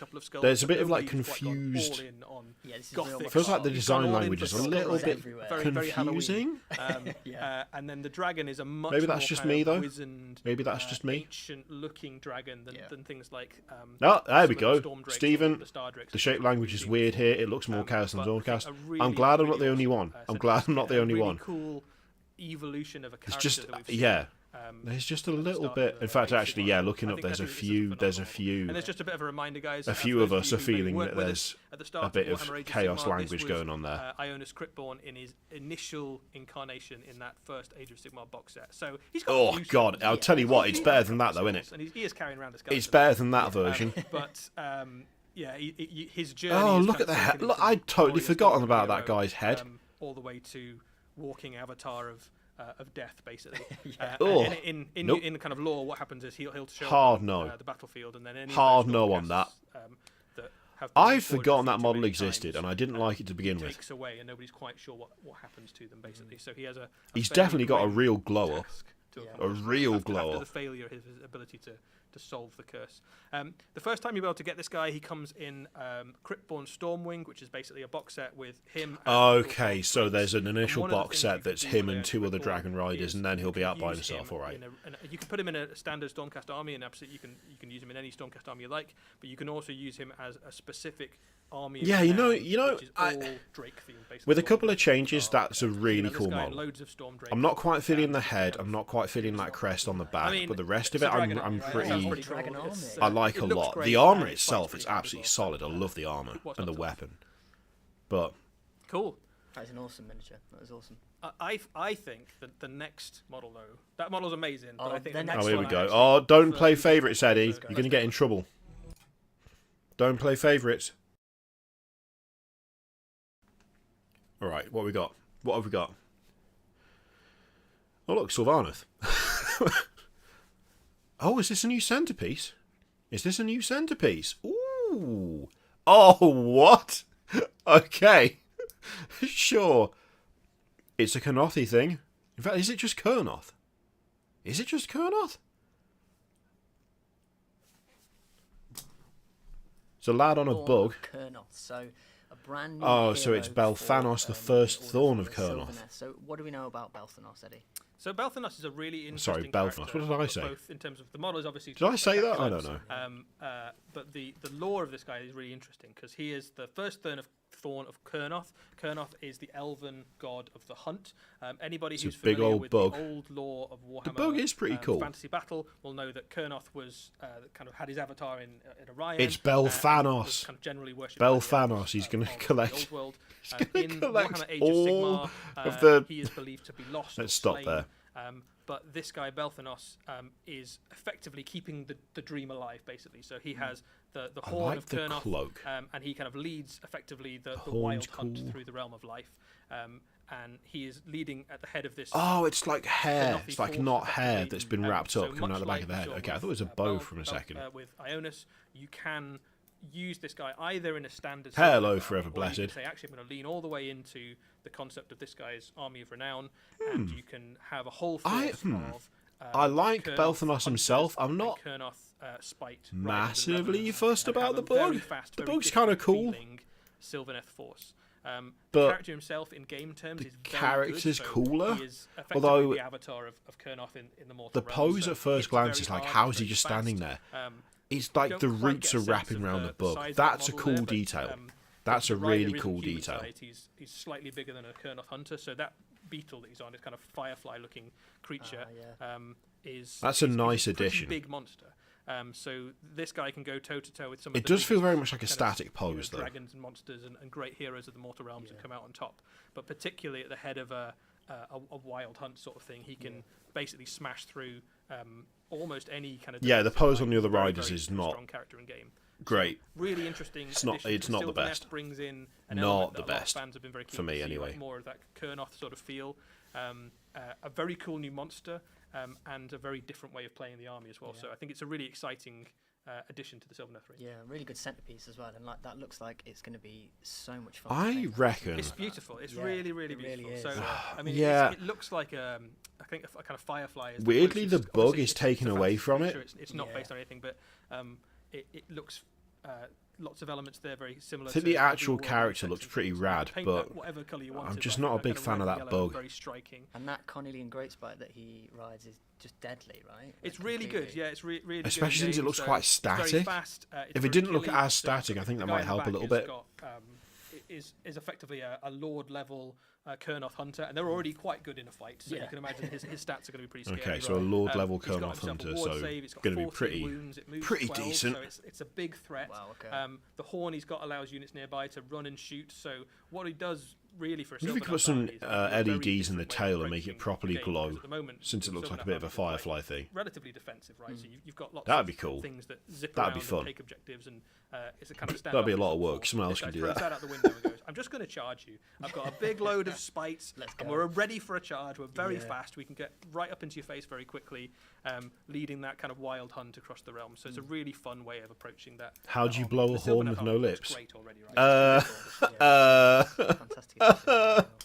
Cool. Look, we don't ask All right, difficult well, questions. both of these new characters Take 'em are away, part James of Workshop. The ongoing narrative of Age of Sigmar. So if we take a look at the next video, and then we'll talk about what that means. Oh, yeah. The ongoing what just happened? Did they roll the wrong video? They rolled the wrong video for a second, didn't they? They were like, the ongoing narrative for Age of Sigmar, and then there was a bunch of Space Marine scouts. Okay, the narrative for Age of Sigmar. The narrative for the Age of Sigmar, this is world-altering stuff, gang. The Space Marines are invading the mortal realms. That's the narrative. The Dawnbringer Crusades takes an extremely unexpected turn when Space Marines invade the mortal realms, leading a crusade of their own. The Dawnbringer Crusade and the Indomitus Crusade smash into each other. An all-out war erupts across multiple universes and IPs.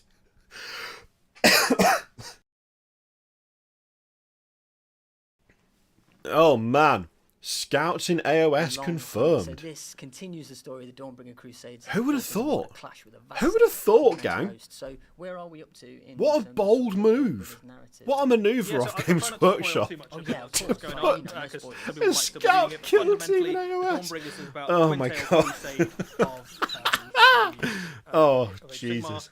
You've got these two forces that are It kind of, happens. moving out into the It fire and happens. the realm of life. It's just going to be a And, bunch of bloody they're put up videos against with all sorts like of, enemies that kind of Scouts overcome them. Recently, Mark they've just bumped II into a revised vast marauding version horde of, 8 or Troggoths, something, led by and someone the double clicked the Troggoth wrong king. one. It's fine, but And now they find themselves attacked. oh in man, one the realm timing by on that forces could not have of been Khorne, better. Which is Could the not have been original better. Nemesis I have no basically idea what the in the actual very first story is battles because in I've been Age of too Sigmar. busy laughing The about other the realm, idea up of against, Space Marine scouts a showing up. marauding band of, So ogres, the long hunt, basically, of- they're hunting chaos. There you go. particularly gorgeous. So a lot of these are using rules from putting into Age of Sigmar lots There you of go. things we've seen pop up in Warcry.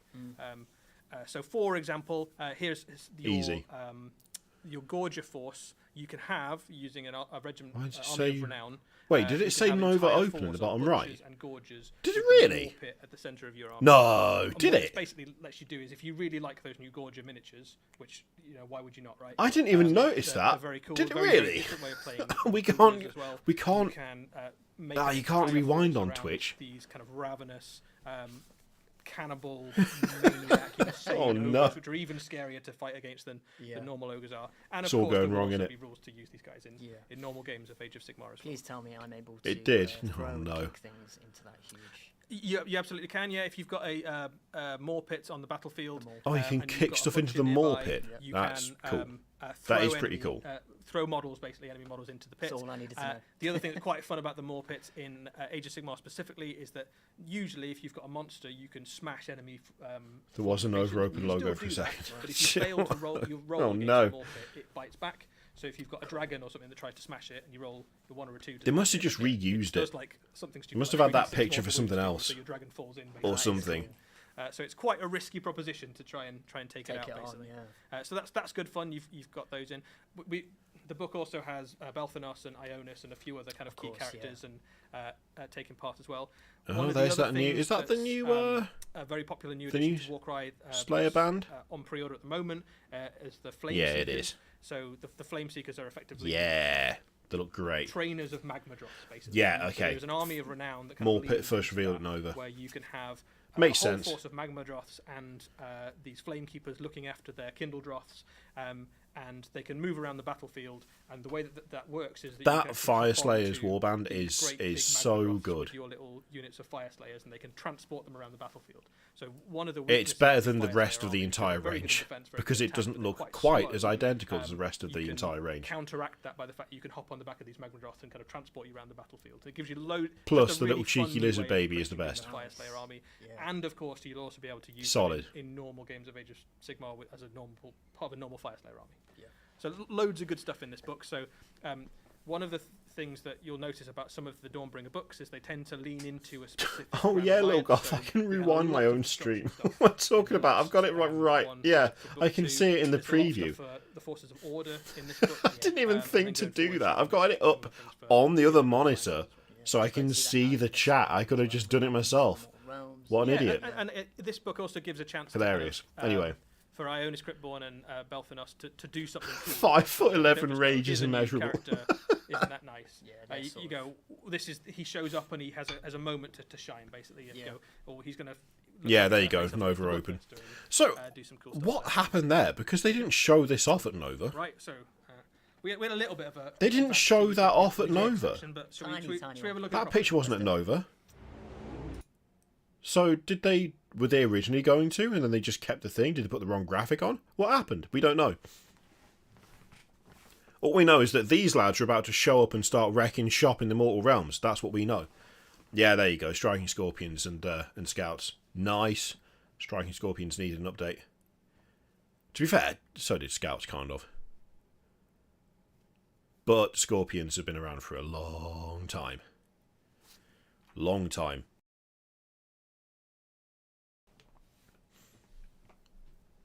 They look decent.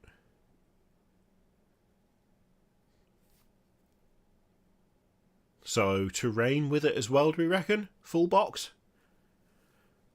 Yeah, no, there's not meant to be any stream sound. Leo. I turned the sound off for these trailers because otherwise the stream gets copyright claimed. New season, a new setting, and 2 new teams. It's the much anticipated next Kill Team expansion, Kill Team So full big box very cool new teams for this. with scenery, do we reckon? On the Space Marine Scouts. Tell us what we know. Or are they going to go the same route as so, Warcry and do the 2 teams and the terrain the separate? So we can confirm this will be the first place you can get them, but probably more excitingly for a lot of fans, especially people who are fans of the Eldari craft worlds, is a brand new plastic aspect is released for the first time in this box, and we'll get a release later on separately as well. So that's Striking nice. Scorpions are an infiltrating elite combat unit of Eldari. They have trained in their aspects to be kind of silent Oh, look killers. As well. Look at that. They'll Look. Sneak around, get up close. We've got a and then claw. We've finish got a rounds claw. off at point blank range, either with those We've got- scorpion chainswords or with the We've got a batons claw. or with the pistols. So very scary up close unit. That makes them an excellent kill team because they are basically already experts at kind of special operations. So I mean, in to this be box, fair, you get, I don't think 2, Striking Scorpions squads come of with any 5, which options, you really, can do combine they? into one big unit of 10 It's to just- make your kill team, and you all the They're just options close you combat. expect in there. So the Exarch has got either. Does the Scorpion existing Claw, kit or have you much can in the do way of a couple options? Chainsaws, or you can give. All right, them let's great have a big, quick weapon glance. How many Blade, repeated double-handed poses have we got? chainsword to Nice, carve yeah. stuff in half. Lots of posability in One, this kit as well, so you've got lots of different arm options and two, head options. So if you're leaning into the Yunari aspect, particularly 3, of your 4. Eldari force, you could have lots of unhelmeted heads, but they still get Is their there man another one? blasters and stuff, so they still obviously can fire and fight gotta up be. close. But generally speaking, there's 5, not all right. a vast amount of customizability in terms of options, because one of the things that defines Only the aspects, Exarch have they options, do all yeah. have kind of standardized weapons and equipment. Yeah, so you've got But you've there's got lots of 5 different poses posability in terms of duplicated how I want twice. them, the arms posed and the head posed and the direction and things. So there's lots of dynamism in the models. Cool you've got to see play with. it's So not as you can see there, Ultramarines you for can build them once. in all sorts of different ways. You know what, Jackstraw? I hadn't even picked up on that, but you're And right. lots more detail as well than we've ever had on. You are absolutely right. It wasn't Ultras. For sure, yeah. And Scout Squad. Yeah, Oh, it's the Scout actually Squad, I love not used going to dwell on these guys for ages and ages, because we did see these already when we saw the Space Marine previews a few weeks ago. But fundamentally, you've got a squad of 10 Space Marine Scouts, and you've got good. all the kits, right? So you've got That's bolt nice. pistols and close combat weapons. Like you've got I mean, shotguns obviously and all bolt Space Marine guns, chapters have got scouts, heavy but bolters and sniper for sneaky, rifles, stealthy chainsaws, ones, and they did and everything, Raven right? Guard. So all That's the things cool. you'd want a Scout Squad to have. And in this set, they've been painted up as Raven Sniper Guards, rifle, because they look quite heavy cool fighting bolter, against we've green got guys. grapple But gun on you can paint one, them as we've whatever got scout missile launcher, you want, right? So shotgun. you can have them for any chapter, and they fit quite happily. Looks into like there's actually a any good force. amount Every of Space options Marine and chapter's got weapons some here. in it. But that's really cool. So if Rafa, you could jump back to the Scorpions for a second. One of the interesting things about the way that this team That's plays nice. in Kill Team is that you can either you go, I'm going to have my whole kill team as striking scorpions, in which case you just use what's in this box, and that is a complete kill team in its own right. If you want to, though, if you've got a wider Eldari force, you can also add in some of the other plastic aspects. So if you've got some Dire Avengers or some Howling Banshees, you can mix and match those in together. And basically what you do is you go... Oh, interesting. So they're saying if you've got Dire Avengers or Banshees, you can mix and match with this kit to make more of other aspects. One or a Howling Banshee one, and then you can add in extra operatives, basically up to, I think it's 9 you get. So you can have a few... That's interesting. A few Howling Banshees and a few Dire Avengers. And there are bonuses for leaning fully into one aspect, and you can use some extra abilities and stuff. That is genuinely interesting. And there's also some bonuses for kind of... I like that they've made that an option. So it's a really cool, flexible kill team, and it gives you... I feel like we need to really good, put, like, striking scorpions next to... Yeah, no, that's... basically. Which is good fun. So it's a really cool. Yeah, I like that a lot. Very differently from That's cool. That is cool. Kill teams, all of which previously have been. I'm going to have some kind of lance and then lots of dudes with choppy swords. So it's not that. Okay, and then we've got more terrain stuff as well. The other thing you get just in a few this gubbins box, and the like, alongside the striking scorpions and the scouts, are a few extra pieces. Oh, of welcome terrain. in, Jack Schroll. Thank you very much for joining. How the kill team box is going to release. Up to this point, whenever you've bought one of the new season boxes, it's been a very big box. So you get lots of terrain, a big kill zone, lots of scenery, and 2 kill teams. And what we've heard basically is that people have got a lot of terrain now. So if you've been playing kill this is genuinely or even since the last this is genuinely really good. They have listened to people saying we do not need any more giant boxes full of scenery. Can we just have the teams and have scenery separate? And they've listened and done it. That's genuinely really good. That's genuinely really good. But then the kill zone itself is going to be because separately at launch. Like so many of those boxes, like they might be good boxes, but there's a lot of bloat there that people just don't need. And them separating it out, genuinely good move, like actual good for the consumer move. Rig, like it's super different from Into the Dark, right? Like, there's hope yet. So the last season of I guess it does depend on the pricing, but the fact is it's an option. Have line of sight across the battlefield. You usually had to kind of move. Like if you've been keeping up with Kill Team and buying the releases that have been coming out, you're going to be absolutely swimming in scenery at this stage. Gallo Dark, which was the spaceship that they were all fighting on, has crashed into this planet. The planet is effectively. The thing is, Believer, the boxes are majority oceans, and there's all these kind of. This is where it comes down to like. Landscape. And your so the box is separate cost more than getting it together. It's not a good move, it'd be more expensive apart. But then if you do not need the scenery and you do not want the scenery and there's no way of purchasing the stuff outside of getting those giant boxes, are you actually getting any more value out of that box than if you bought them separately, if you end up with a load of stuff that you will never use and do not want? It's one of those things where on a technical like price comparison basis, you can say yes, the boxes are better value, but subjectively, it then becomes a thing of do you even need that? And as such, do you want to pay that like that kind of extra, even though it's technically less, if you don't want half the contents of the box? Do you know what I mean? Kick people into the off the edge as well, and that sort of thing as well. It's probably full of space. The scenery is extremely uninspiring this time round. I'll say that. Really cool teams, Space Marine Scouts. The little gubbins are fine, but the actual scenery is. Striking Scorpions. I think we've almost every single time we've ever had a preview, somebody in the chat has asked for Striking Scorpions. It's really bland. Really bland scenery. I'm sure they'll think of something. Yeah. So really cool. Not a fan of that. Goes without saying, both of those can also be used for Warhammer 40,000. So another step towards having all of those aspects available in plastic. And not as good value, but less money spent. Yeah, I think that's basically what I'm trying to say. Black Templar neophytes. Oh no, I want both teams. My wallet cries.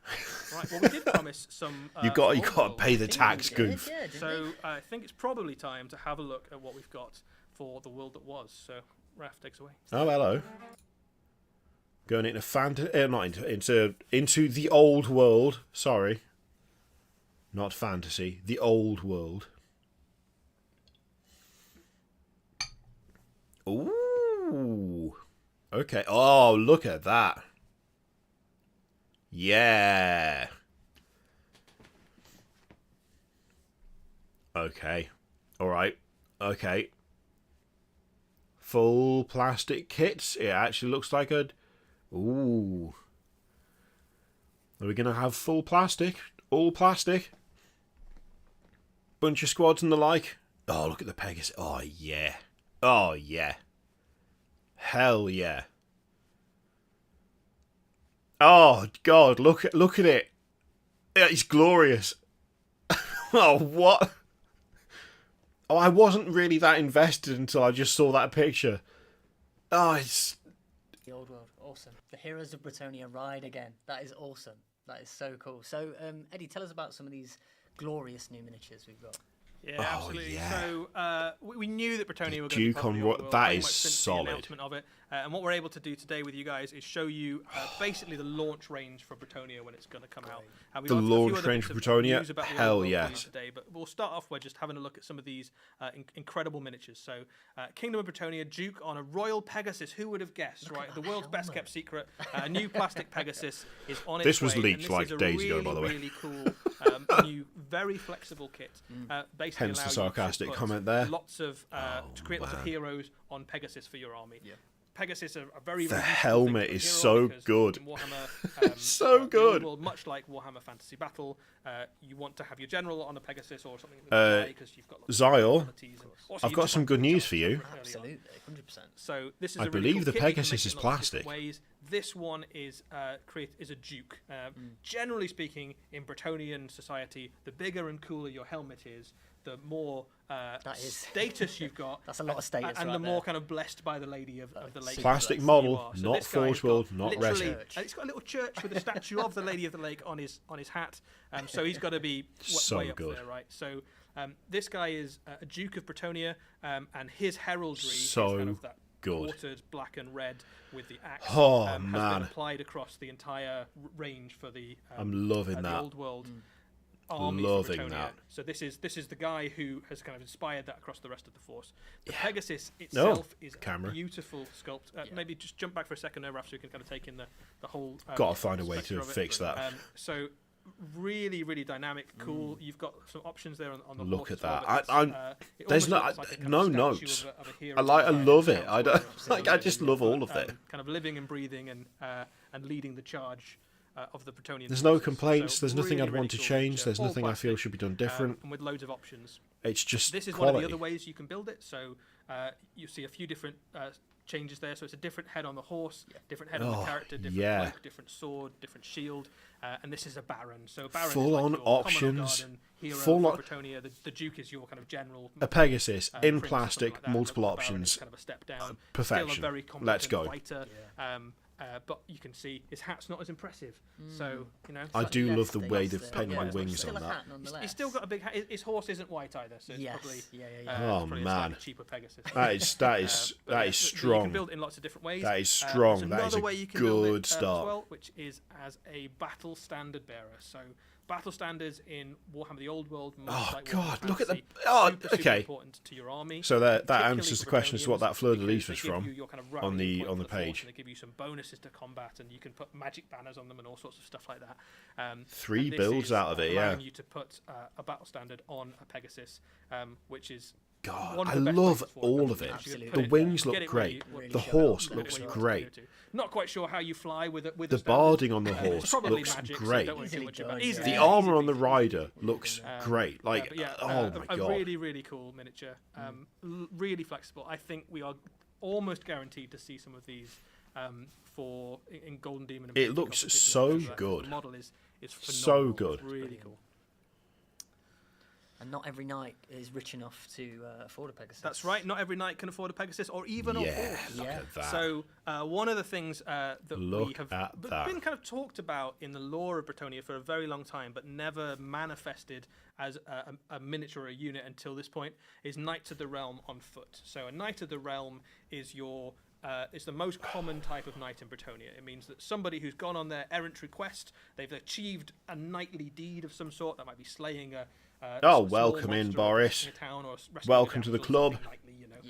And you've become a Knight of the Realm, which means you've probably got a little castle or a keep somewhere in Bretonnia, and you are honour bound to protect. I love the variety. Around it. There's so much going on. Your Baron calls you with the helmets on crusade, basically. Good mix of weapons as well. Many of them have horses, but not everyone will be rich enough to afford a horse, or perhaps their horse has been slain and they want to continue on fighting. Cities of Sigmar conversion fodder, 100%, yeah, 100%. You can either give them these great two-handed poleaxes, or you can give them sword and shield. This is a really, really flexible kit. All of the heads are separate. Oh man, look at that! There's so many good options in there. Loads of different opportunities to kind of make these models your own. This is going to be absolutely rammed full of cool little bits that you can use on God knows what else. As a Knight of Bretonnia, whatever your particular... Also seeing square bases and like rank and file put together, oh man, it feels... You got to be royal, kind of... Feels different, feels good. Once you'd say, I'm going to go off and be a knight, your heraldry is so good. Whatever it was you achieved. So if you slayed a particular monster, maybe that manifests, or if you rescued Cawdor conversion fodder. Oh wow! Inside a crusade or something like that, that's manifested through your heraldry, and all of these different head dresses and. I'm assuming these will be plastic too. I don't know that they've said yet. For your knightly. I don't know that they've said. And then there's lots of other little lovely details on there as well. Oh, was one of them a woman? And the champion for that unit. Cool. And the standard again has got that Lady of the Lake, who's like a recurring that's another of the silhouettes. Definitely. The Bretonnian forces, kind of a lovely little shrine there with lots of little keys. So the storytelling through these miniatures is top notch. Yeah. Really, the bases don't goof. Really this is classic. Well, so you get quite a few spare bits. So if you've got some, you've got to do a brown rim on the base. Plastic, so if you've got like kind of autumn ground, you've got to do brown rim on the base. It's the rules. I don't make the rules, all right? I just pass them on. Arms and helmets and shields and things like that, so you can really customize. Oh, we're one like off 400 likes. Come on, lads.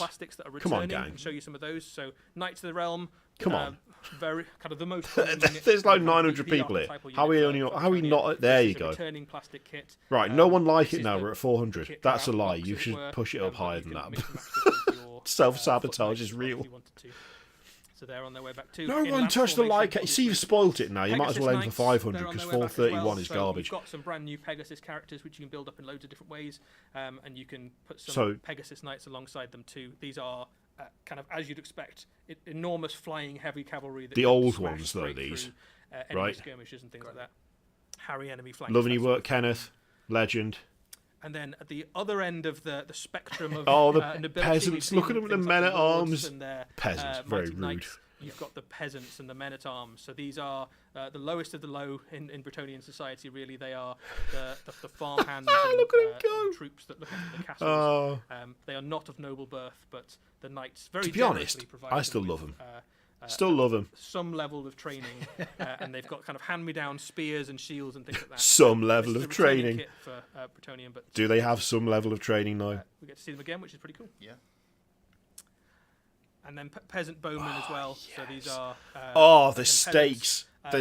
Fairly well trained. The stakes that go in front of the unit. I love it. Many of them. I love it. Actually fairly competent ranged unit. If you are a Knight of Bretonnia, it is against your knightly code to use missile weapons. Hell yes. So you're not allowed to have a crossbow or a longbow or anything like that. Yeah, so I'm loving seeing this. Not that they would ever it's admit bringing the excitement up. But honestly, if they'd have just shown... Shame the other models are way old. Yeah, it is, to be honest. But then again, I'm getting like a wave of second-hand nostalgia off this for some reason. There is a recurring motif for the peasant command groups where they have a couple of frogs on sticks which they use to bang the drums. That is great. There is a traditionally I forgot about frogs on sticks. Of Bretonnia, the damsels, occasionally turn their enemies into frogs. So my theory is Mocha, I believe these ones are still older. Within the who've angered the Bretonnian damsel of the army in some way, shape, or form, and been turned into a frog. Yeah, it's a pretty grim. Turning into a frog is bad enough, and then being turned into a drumstick is a pretty. It's just bringing it all into like as a frog drumstick. No way. There we go. Oh man. with the field trebuchet for Bretonia is returning as well. So this is originally was a metal kit. If you ever Gonna be had resin? the joy of building this as a metal kit, you'll know it was not the most fun to build as a metal kit. It's been retooled and reworked in Forge World resin. So this is going to be Okay, so it's not really fine lovely, cast, or detail, what fine cast became. Much easier to put together. It's than the metal going to be version of the resin, past. but it's Forge But World a resin. really great returning kit. Alongside this, you'll also see lots of returning metal kits, and for some of the other armies as well, some other things that have been. I mean, it's better than metal. It's better than metal. So there's some Forge great, World resin, flawed though it is returning better than units, as using well as metal some again. Really cool new plastics and some new resins for some of the different armies as well.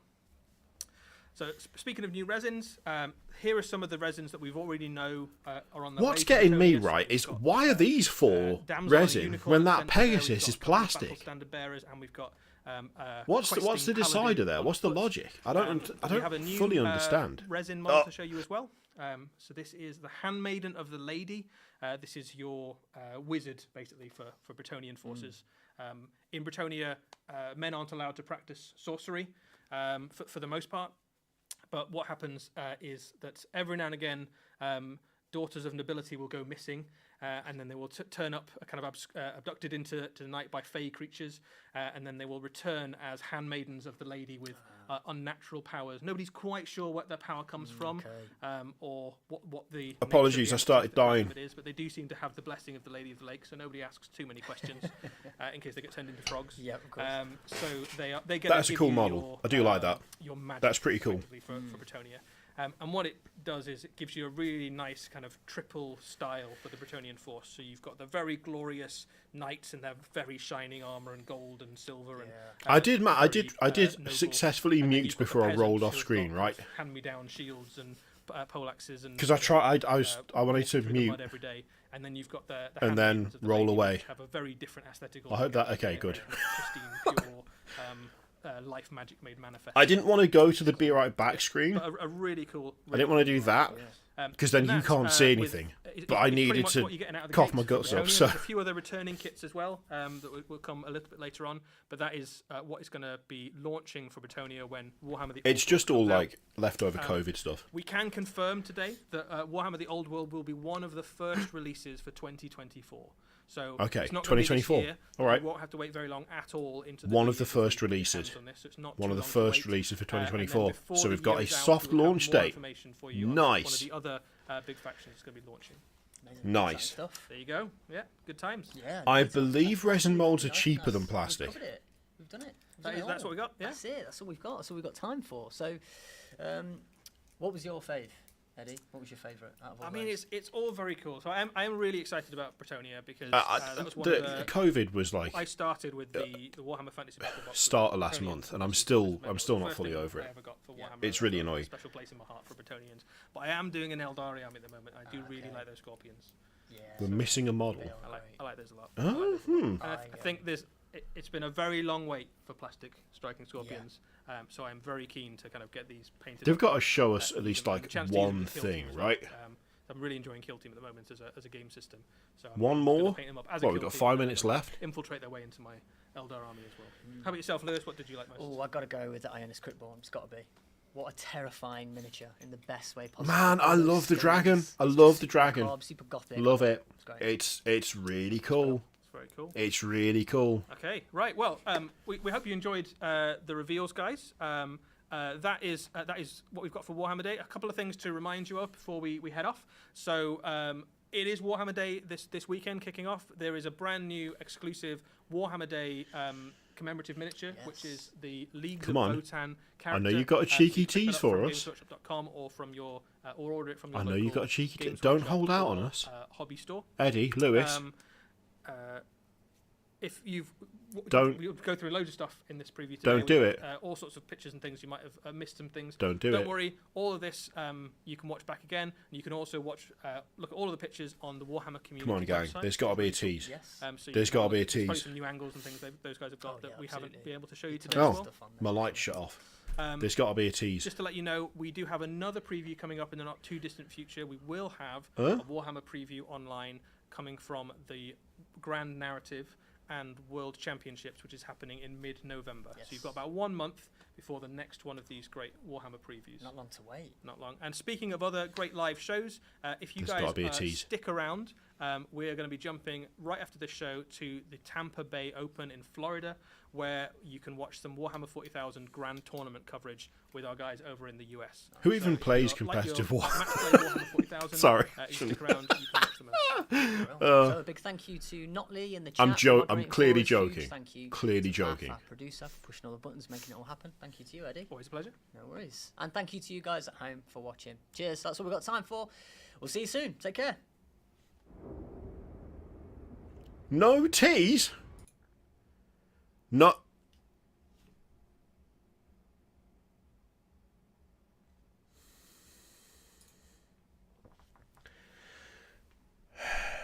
I can't believe it.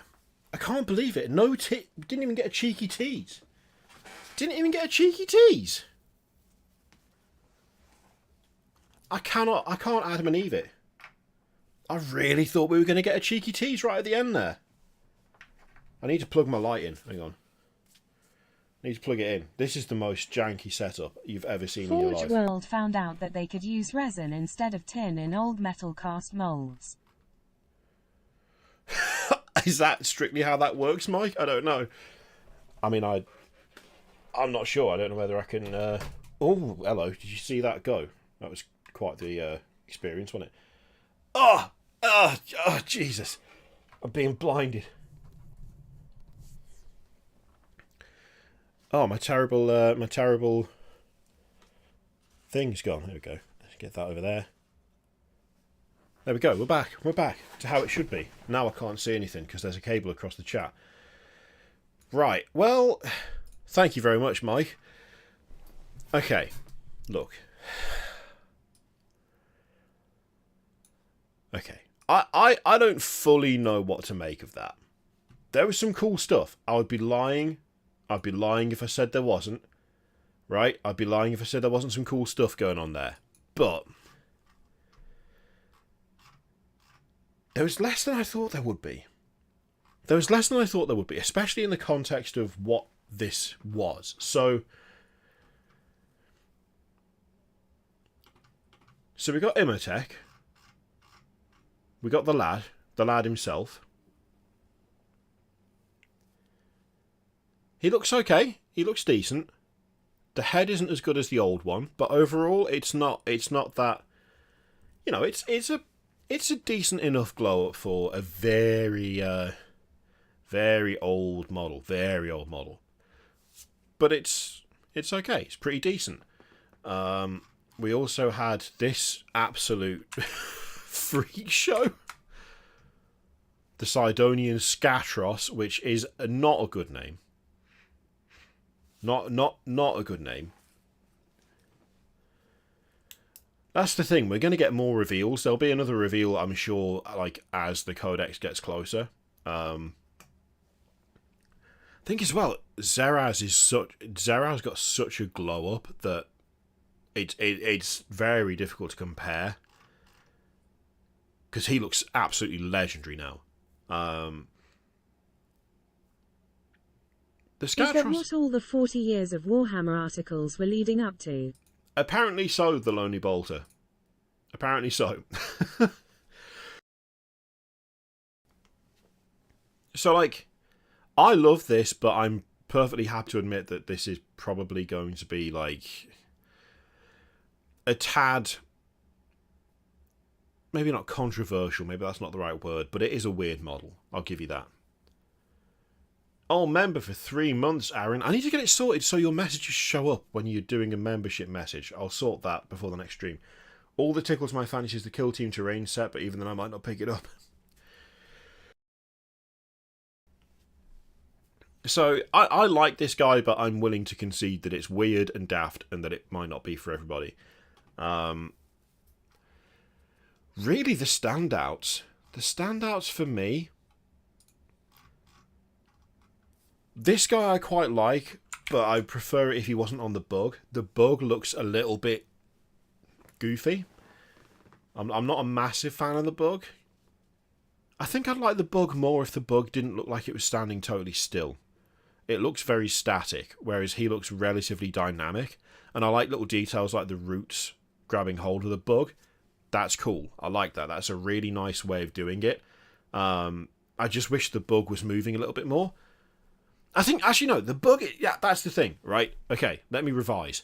The bug itself is cool. I like the bug. The bug is cool. However, the lack of movement from the bug makes the model feel a bit like, it just feels a bit static. And I like to see a bit more, like, just more kind of dynamics from models than the bug is currently providing. But the bug itself is kind of cool, and the design is fun. Especially all the little gribbly bits coming out of the face. That's really nice. And like the moss and stuff growing around it. There's lots of details on it that I really like. Yes, incognito, the bug is bugging me. But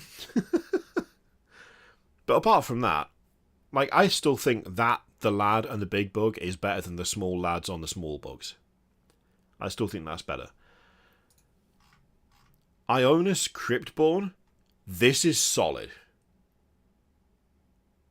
This is solid. I love this. And I love this despite not liking a few things. I think, like, the kind of, what did I say before? Like, the visual language of him is a little bit off kilter. It looks a bit more chaosy than maybe it should. But that being said, the armor is absolutely fantastic. The weapon is really cool. And the dragon really tickles that bit in the back of my brain that makes me think of, like, the sorceress on Black Dragon and the kind of S-shaped dragons they've done before. It's less bulky. It's more lithe. The pose makes it kind of more, I don't know. There's just something. It feels a little bit older in design to me, and I really like it because of that. It feels like an older style, but done with the kind of detail and detail and, like, attention and technology that we have now for making miniatures. So I really like it for that reason primarily, to be honest. It's cool. It's fun. That's a fun model. This lot, I mean, the Striking Scorpions look good. They've needed an update for ages. I really don't have any complaints about them.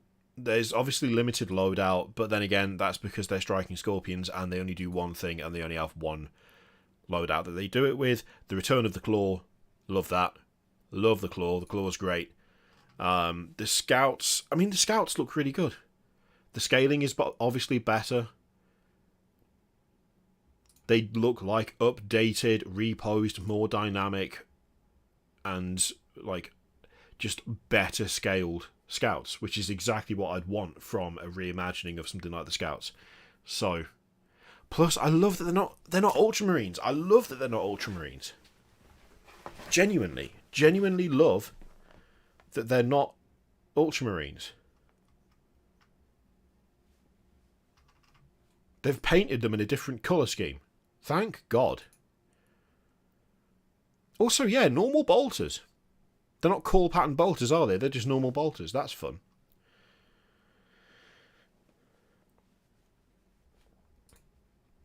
I really feel like, I don't know. The things that I liked, I really did like, but for a 40th anniversary thing, it feels, I don't know. I for once, I don't normally do this. I don't normally let the hype get to me or be like, yeah, it's going to be the biggest one ever. Like, I don't do that normally. I really thought that there would be a little bit more to this one. And I don't often think that necessarily. I think the stuff that they've shown off is good, and the stuff that I like, I've really liked. But it doesn't feel like there's necessarily been any big surprises. And pretty much everything that we saw in this preview image for the thing, we called it well before it was out there. I don't know. I will say, like, stuff like the Bretonian stuff that we've seen, I love this Pegasus. The Pegasus is amazing. Multiple build options. It looks fantastic. It looks fantastic. It's in plastic. A little bit of Barbie girl for you there. So, like, I can't complain about this. This looks great. And yeah, like I say, the multiple build options is really, really nice. It does mean that the older ones that they're re-releasing do look a little bit janky. The last one felt bigger. It did feel bigger, the last one. I do like the Knights of the Realm on foot. They look really cool. Again, a bunch of options. Really nice looking unit. Like, that's cool. That's really good. I overall like what has been shown off for Bretonia, but then we also have, like, the re-release of older kits, and those compared to that is really rough.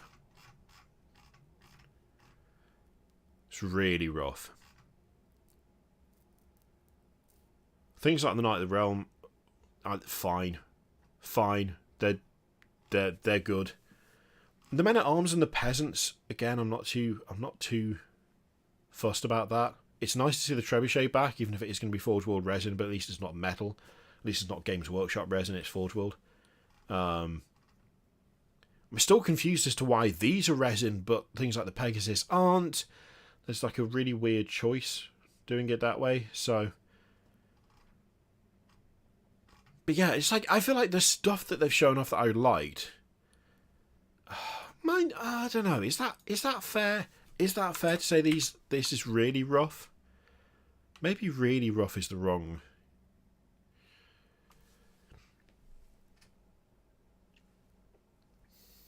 Maybe not really rough. It just isn't... I think it's the wings.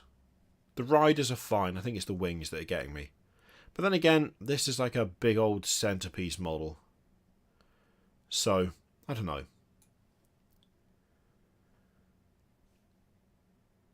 You can improve them with new bits, though, so it's probably going to work out. That's true. Yeah, definitely.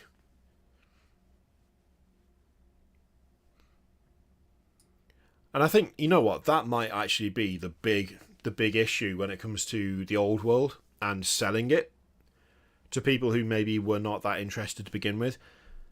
Because you've got this direct compare and contrast between a brand new Pegasus centerpiece model and 20-year-old models that fulfill a similar design.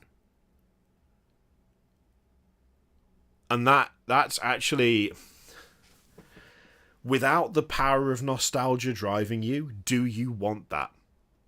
Like, serious question. If you're not someone who was invested in the return of Warhammer Fantasy, would you look at these, right, and that, and go, yeah, that's absolutely fine that these are being sold next to each other as new, like, this is the important thing, as new releases? Because this is the thing, these aren't new.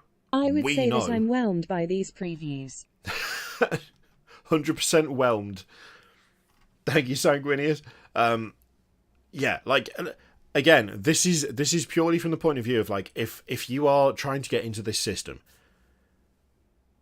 let's say you know of the old world from the Total War games. Because Total War Warhammer, based off fantasy, based off the old world, you decide to go into the miniature side of things, there's a disparity here. I'm not saying these look terrible. They don't look terrible, but they look old. And there's a very good reason for that. It's because they are old. They're old. They're old models.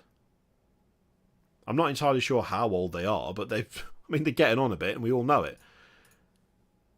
There is a there is a gap. There is 100% a gap. And if you are fueled by nostalgia and you love fantasy and you never got around to playing it, or you didn't have this army, or the old world has reignited that passion for you that has kind of not been explored up until this point, this gap might be acceptable to you, and you might be going, well, it's fine. It doesn't matter. I don't care. I just want to play. I just want to play the old world. If you don't have that power of nostalgia driving you, is it going to interest you? Is it? Because I'm going to go out on a limb and say that quite a lot of people, it's not going to be enough to have a few new models alongside the really old ones. You know? And that's the thing. I think it's important to say that if you are sitting there going, well, I'm not particularly like nostalgic for it, but I love the look of both those kits and I would happily buy either of those, then that's fine. I'm not telling you not to do it, but I don't know. For me, I feel like there is a disconnect there that for some people is going to be insurmountable, you know? I'm not saying you're right or wrong for thinking one way or the other, just that it's something that probably should be considered when it comes to the re-release of these older kits and stuff. And the thing is, I'm going to point out to you and me that I'm being hypocritical here, because I think there's a lot of the Tomb King stuff that I would happily buy right now. But the kits that I like the look of for the Tomb Kings are things like the Necrosphinx, which, in my opinion, do not look 20 years old. In fact, the Necrosphinx isn't 20 years old. I'm not sure when that was released, but I don't think it was 2000 and like 2002 or 2003. Oh, welcome into the club, Nat.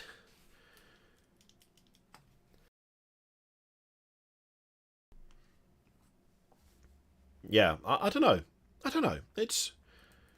I'm not sure. Is GW trying to have its cake and eat it too? In a general sense, I think so, yeah. I don't know if it's specific to this, but I would say probably. Yeah, I don't know. I just think it's an interesting question, to be honest. There are certain things out of here that, like, I would be totally fine with buying. Like the Peasant Bowmen and the Men-at-Arms, I think have held up really well, and they don't look particularly, like, too dated. The Knights of the Realm, again. Come on, camera. Just last a little bit longer, will you? The Knights of the Realm, again, like, old but not too old. But the Pegasus Knights stand out as looking distinctly of a different era for me. But then that might not be the case for you.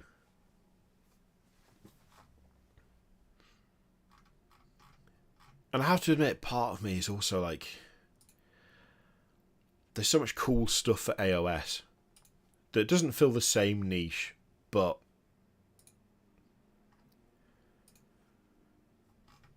yeah, I don't know. Interesting and tricky. Buy 3 Dukes and use them as Pegasus Knights. Oh, wow. Okay. I want to run 6 Pegasus Knights and a Duke. So I'm going to buy 7 Dukes. Oh, nice old world army. How much did you pay for it? Well, these 7 models cost me £500.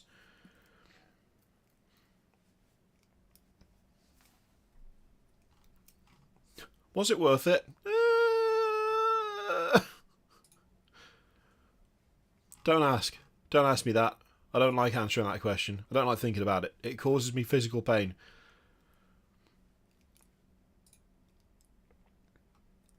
It's going to, things like the rules are going to make a massive difference. Something that would make it worse is if the 3 Pegasus Knights are sold at the same price as 3 modern mounted models. Look, I am going to go ahead and make an assumption that I'm going to have some bad news for you, Robert. I could be totally wrong. I hope I am. But I suspect I probably won't be. In that, that's probably exactly what's going to happen. That's probably what's going to happen. I don't like it. I don't think you should like it. But I think it's likely. Is it good? No. Is it probably a thing?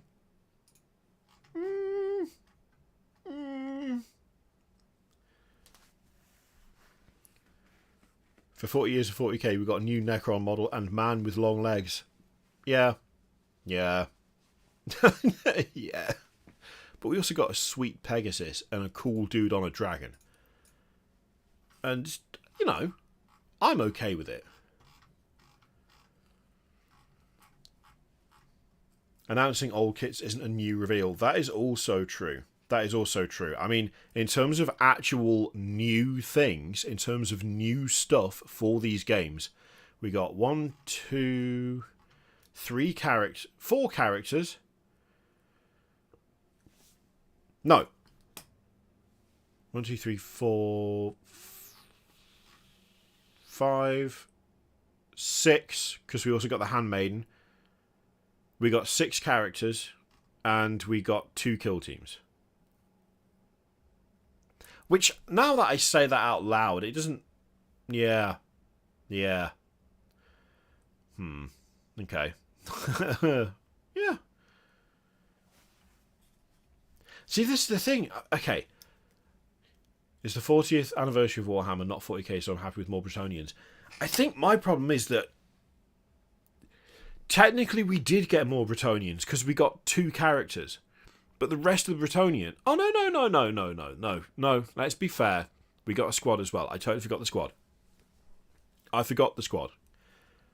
But we got more old Bretonians than we did new.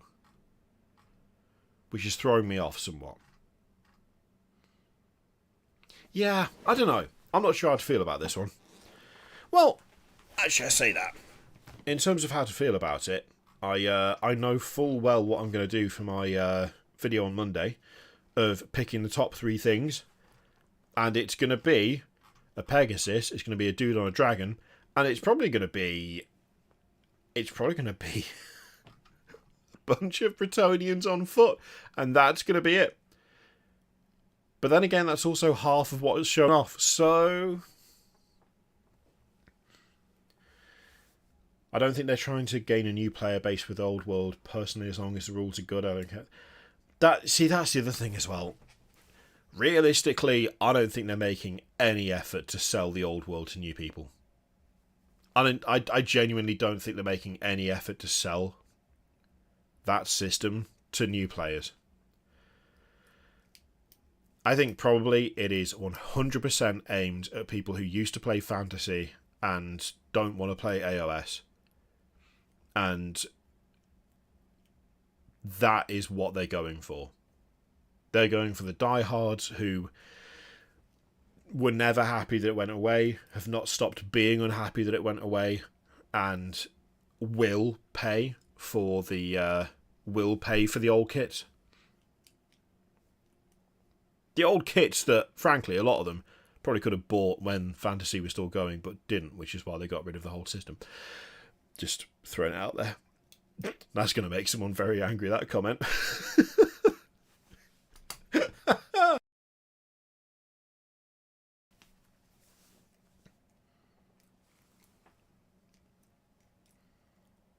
This is the thing, right, though, Prometheus. It doesn't need to be a big demographic. It doesn't need to be a big market. It doesn't need to be. Because if they've still got the molds for the old kits, they're not spending anything. When it comes to making the resin molds for the new kits, it's way cheaper than making plastic ones. Like, a lot of it is the work is done. The work is already done. Like, they're just re-releasing old stuff that they have lying around. There's still investment required to get it into the hands of the customers, but compared to starting from fresh, like Horse Heresy or with a bunch of the brand new factions for AOS, it's just not the same. It's just not the same.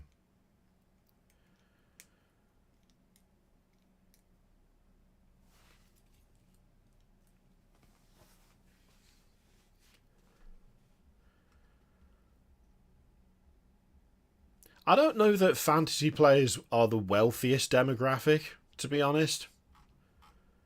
I think probably the wealthiest demographic are the people rocking up to Titan Walk with 3 warlords and, you know, I don't know.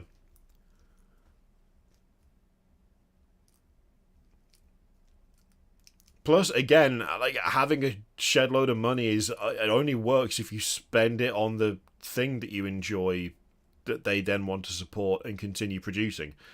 Fantasy was doing naff all. Absolutely naff all. Which is why it went the way of the dodo. Now, if there's a massive, like, uptick and a bunch of people that suddenly start, like, playing it, then I can see them expanding out and then replacing a bunch of the older kits and updating them. But weird though it sounds, Horus Heresy felt like something they jumped into, like, head first and tried to just build and go, push it, look at this setting, look at this way of exploring the beginnings of the 40k universe, where, you know, this foundational moment can be played through. The old world feels more like dipping the toe in and seeing whether people are interested.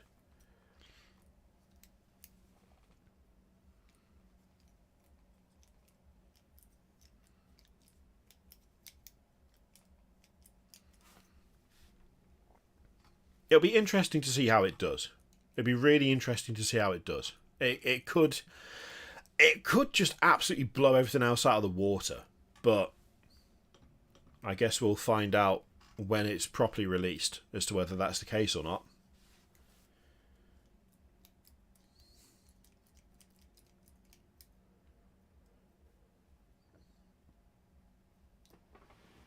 The thing is, girl painting, people don't want to play stuff that isn't supported.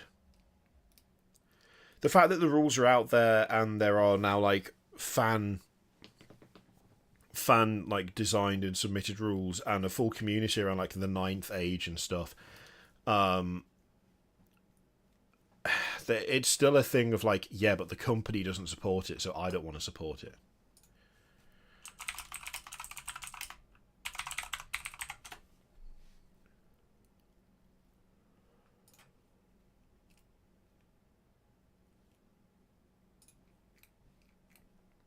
The Old World has 41,000 members on the Facebook group.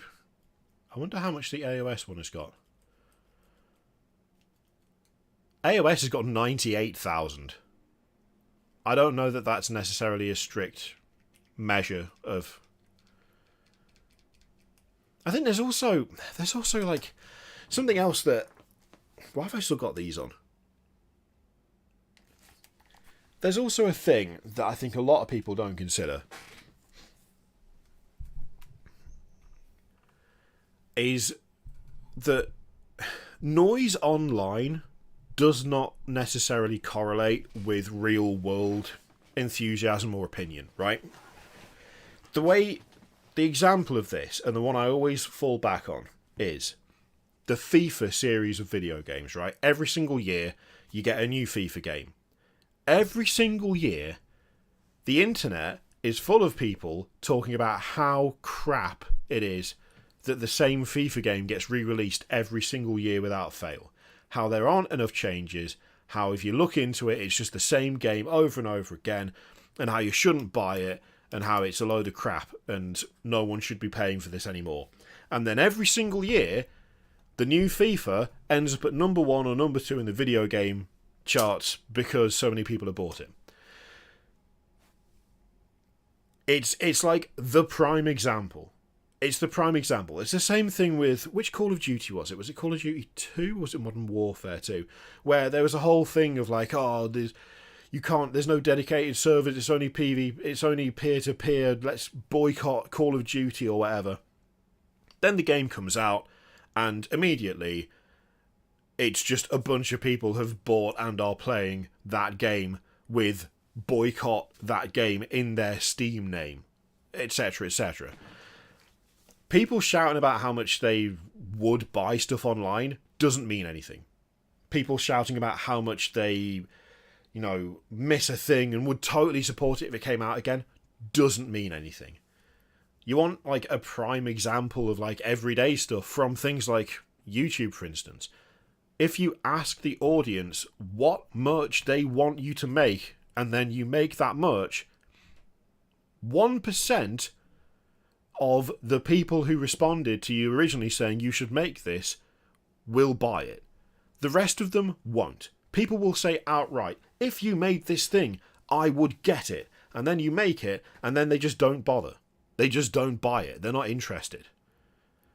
And that is applicable to everything. To literally everything.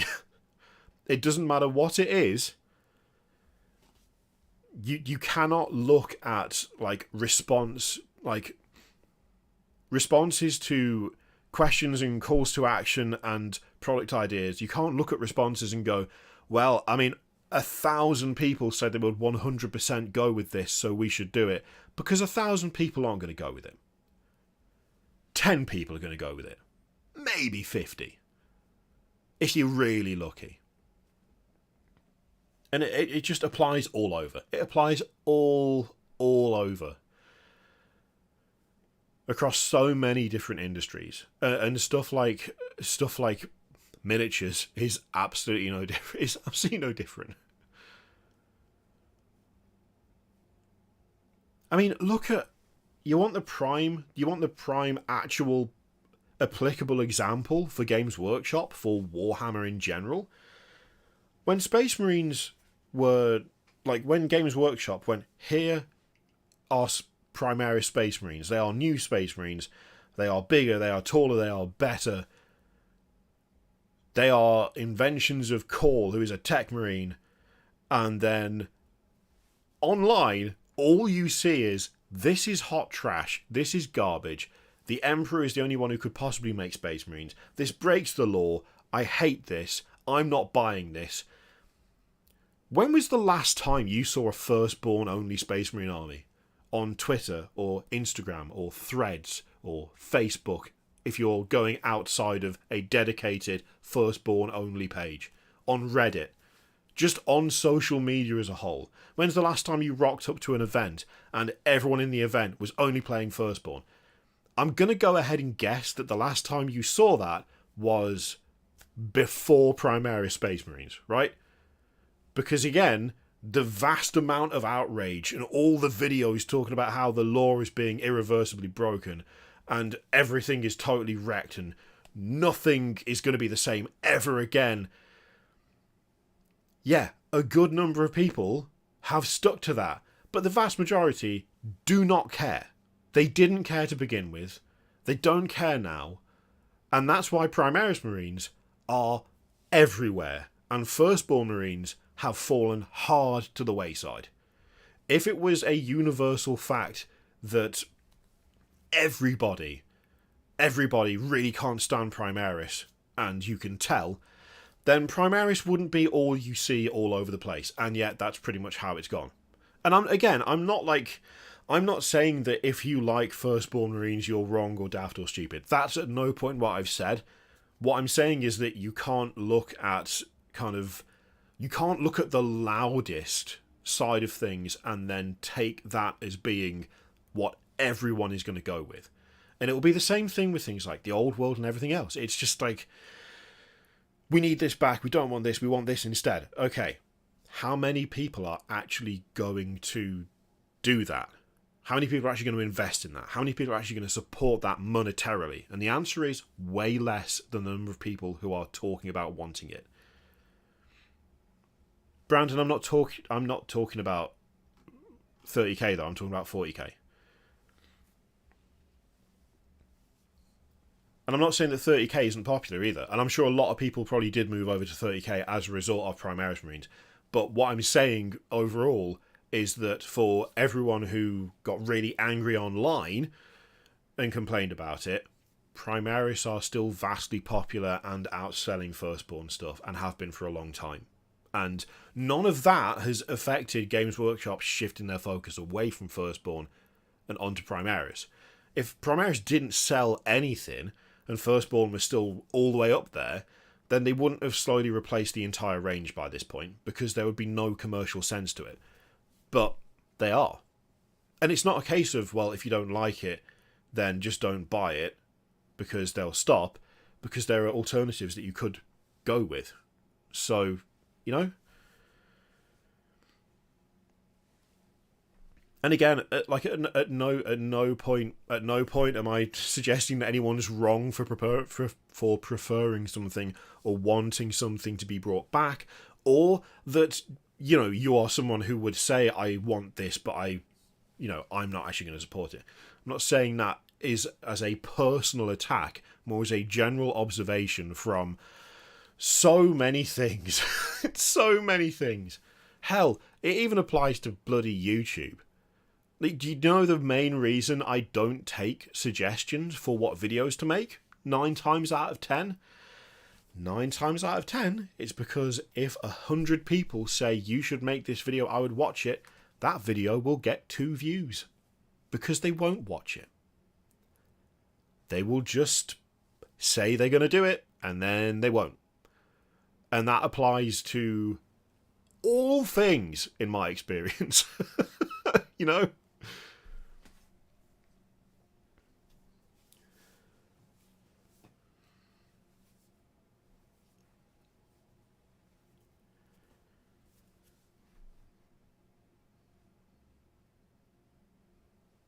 They did drop primaries as a thing in 10th edition.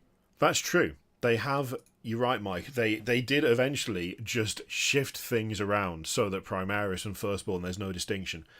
But they waited until the Firstborn range is extremely severely reduced to do it. Like, really reduced. Really, really reduced. And we saw it coming. Like, they did things like the Black Templars Castellan, which was like, oh, weird, it doesn't specify. And the Terminators, the new Terminators, oh, weird, it doesn't specify. Like, they slowly shifted over. They threw Primaris in there, they made it so that they are, like, the biggest, the baddest, the newest, the freshest. They're the ones that get the most releases. And once the vast majority of the customer base is shifted over to primarily buying Primaris, suddenly it doesn't matter which they are. It doesn't make a difference. Who cares? Whatever. But, you know, if no one had bought them in the first place, we wouldn't have got this far, you know?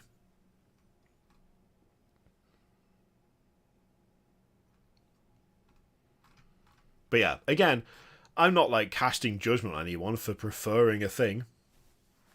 I'm not casting judgment or saying that anyone's right or wrong for preferring one thing over another. It's all just subjective.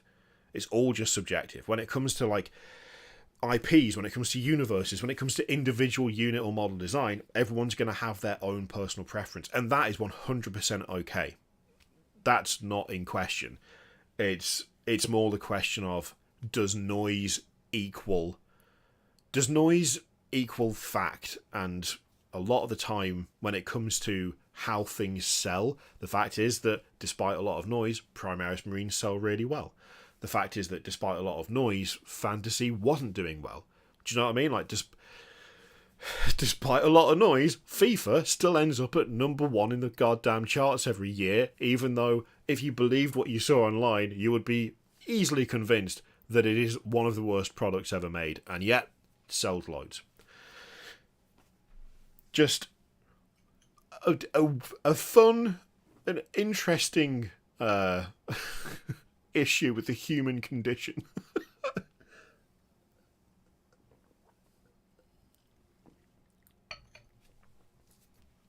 Also, I'm also, like, not immune from this myself.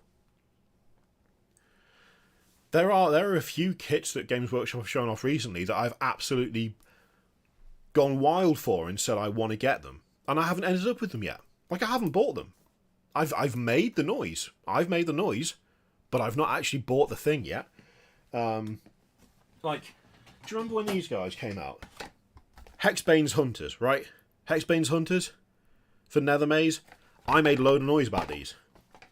I love these models. When they showed these off, I wasn't just 100% on board. I was going wild for this box. I fucking love this squad. I absolutely love it. Do you know when I actually bought this? Like a month and a half ago. That it's so far after it's been available. Like, this has been out for I don't know how long. And it took me a long time to actually get round to it because I had other things I needed to buy and paint and projects that I knew I should get done before I started on this. Loads of noise. Loads of noise. Very, very delayed action. You know? And there's other ones as well. There's other stuff as well where, you know, I've wanted it, and I still want it, and I'm sure I might eventually get it, but I've made all the noise, but I've not actually committed to the noise.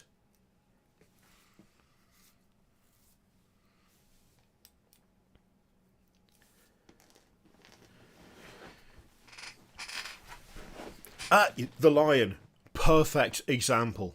Perfect example. I desperately wanted the lion. I still don't have the lion. I just don't have it. I've not bought him yet. And that's despite making a bunch of noise. It is just how people work. Just how people work. Just in general. I'm no different. That's why I'm trying to stress that it's not like this isn't like some sort of an attack or some sort of, you know, you suck if you do this. We all do it.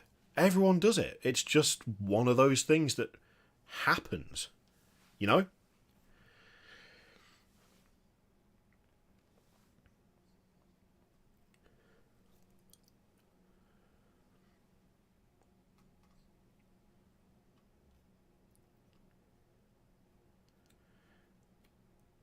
I've not been keeping up with chat very well at all. I've just been ranting away. I apologise.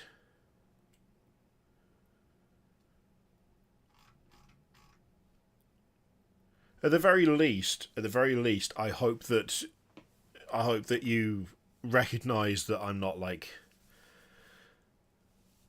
having a go or, you know, claiming that someone's, you know, lesser than I because they have opinions. That's not what I'm going for.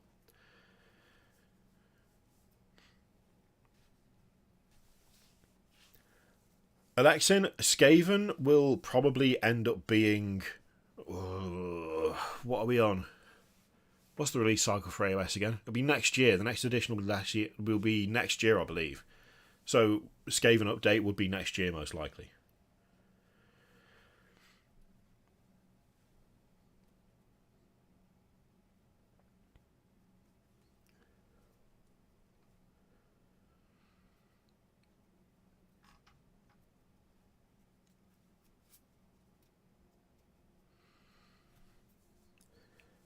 Oh no, we're talking lore. Honest, lore.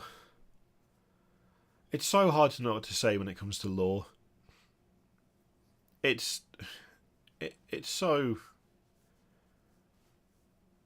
It just changes so often. It's so immutable and mysterious.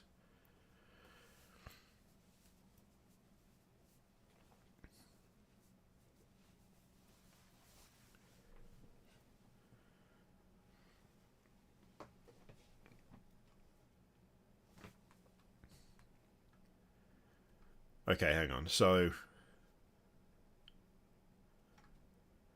oh, there's loads of stuff that's inspired 40k lore. I mean, they just take stuff from sci-fi franchises and sprinkle it in, which...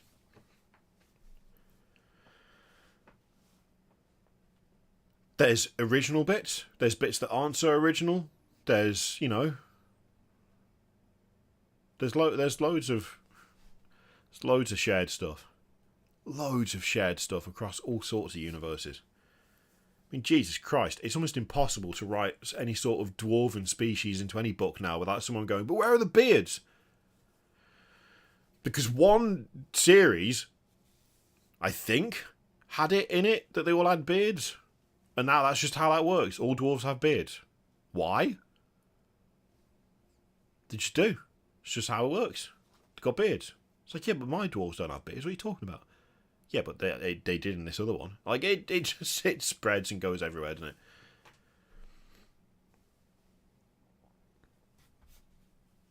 To be fair, Margaret, Games Workshop have been retconning and changing their own lore for God knows how long. I mean, the 13... once again, my absolute favourite example of this is just the fact that the 13th Company of Space Wolves came back twice. Once in 3rd edition, and then once when they came back again.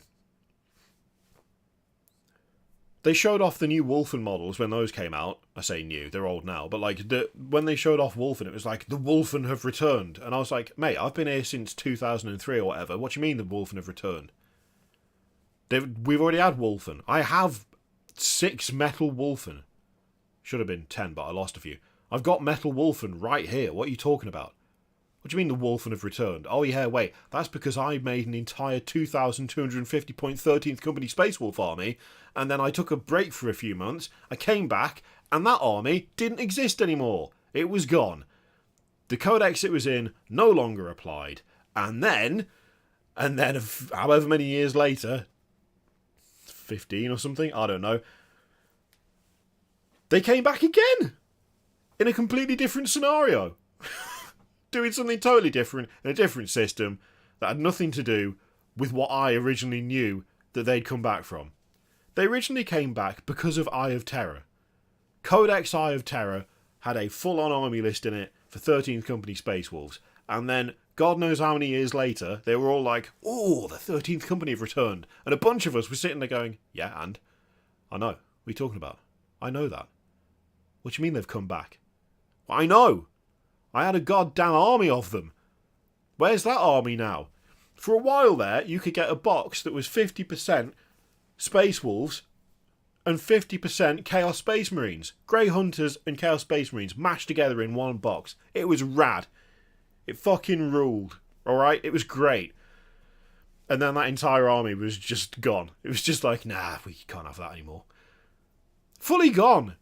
For literally years. For literally editions. Like, it was just... Not that I'm salty about that or anything. Not that I still am like, salty about the fact that my beloved 13th Company army list was playable for, like, 6 months and then it just disappeared and was never seen again.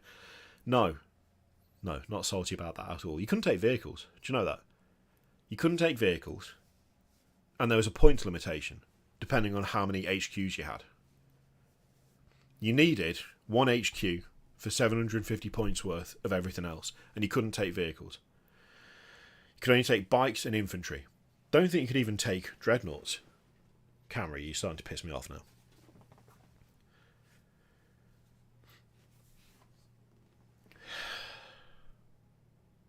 The good old days. The good old days. I mean, now, you want to take a bunch of artillery for Iron Warriors, you just got to take a bunch of Defilers. Back in my day, you could take a Basilisk. No one else could take a Basilisk, apart from the Imperial Guard. The Iron Warriors, though, you could take a Basilisk. You could drop 2 fast attacks for 1 heavy support. The 0-1 limitation on Obliterators was lifted, so you could have more. Because the Iron Warriors loved a bit of Obliterator cult goodness. It's good times. It's good times. I'm making myself feel old now. I'm making myself feel old. Looted tanks, like actual looted tanks. There was no. When was there? Was there no? Oh, what am I thinking of? The. Yeah, Lehman Russ Exterminators. Space Wolves could take Lehman Russ Exterminators. Well, unless you were doing the 13th Company thing, at which point you couldn't, because you couldn't take tanks. I've completely forgotten what I was about to say. There was something that someone could do, and I can't remember what it... was it the Battle Wagon? I feel like there was no official model for the Battle Wagon. So if you wanted to make a Battle Wagon, you have to make it out of other kits. When I first started playing Orcs. Again, 3rd edition. 3rd edition, I absolutely went ham. When I started playing 40k, and it was 3rd edition, I went wild with it. Like, it didn't take me long to have an Iron Warriors army, a Necrons army, an Orc army, and a 13th Company army. Hey Kyrios, I was kinda hoping for an ECTs. Do you think they'll do a release of them anytime in the future or present? I really hope so, Violet. I really hope so. I was hoping for some sort of cheeky tease at the end, and we didn't get it. And they're going to do it. They are 100% going to do it. It's not like Emperor's Children are never going to be a thing. They are going to be a thing. I mean, they tried the formula with Thousand Sons. It worked. So they did Death Guard, then they did World Eaters. We have 3 of the god-specific legions out. They're going to do Emperor's Children. It's just when. And I want it to be soon. I want it to be like 2024. That would be fine. But it needs... just... It makes me sad because Emperor's Children are such a fun and interesting faction. And they have some really cool, unique ideas, especially things like the Noise Marines. If they brought back the Phoenix Guard Terminators, they could do some really fun chaos-based stuff with those. And I'm happy that other chaos legions, they got their codexes. World Eaters and Thousand Sons both need expanding, really. But I'm happy for them that they've got them. But I just want a good, solid Emperor's Children release at this point. That's what shit. No, I'm not doing that. I'm not doing that. Oh, terrible.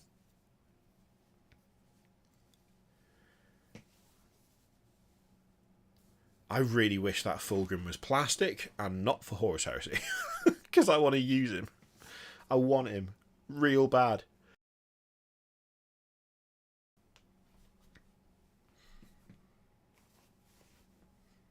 Towards the end of the edition? I don't know. I can see it. I just don't want to wait that long. They won't rog face. They'll do a separate model for 40k. They don't want to put the Primarchs behind a Forge World like price for 40k. Like at some point they'll do Angron Ascended as well. They'll do Demon Prince Angron for Horus Heresy. They won't say just use the 40k one.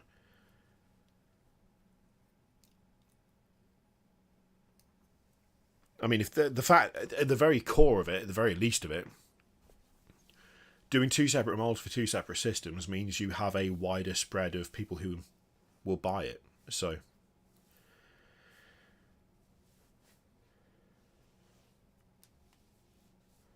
start of next edition would be better if you get a larger range. That would be nice. Yeah.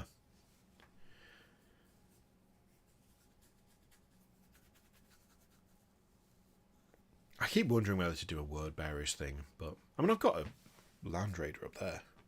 Heresy era Land Raider just up there. There's a Necron standing on it, but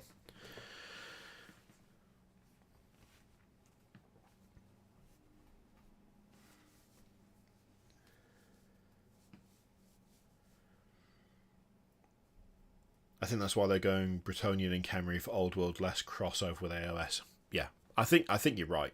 I think you're right.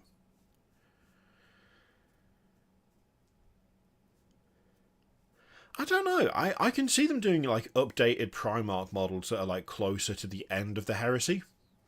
I mean, they're already doing it for the Demon Primarchs. They're already doing exactly that. I can see them doing it for like the Loyalists as well, with like different gear or updated gear or slightly different armor and stuff. I can easily see them doing like an Ascended range and like a veteran range almost. I would not be surprised, anyway. No worries, Potshot. Thank you for tuning in. I mean, honestly, Screaming Scorpions.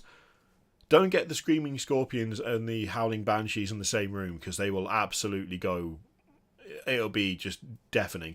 The Striking Scorpions being updated is nice. It is good.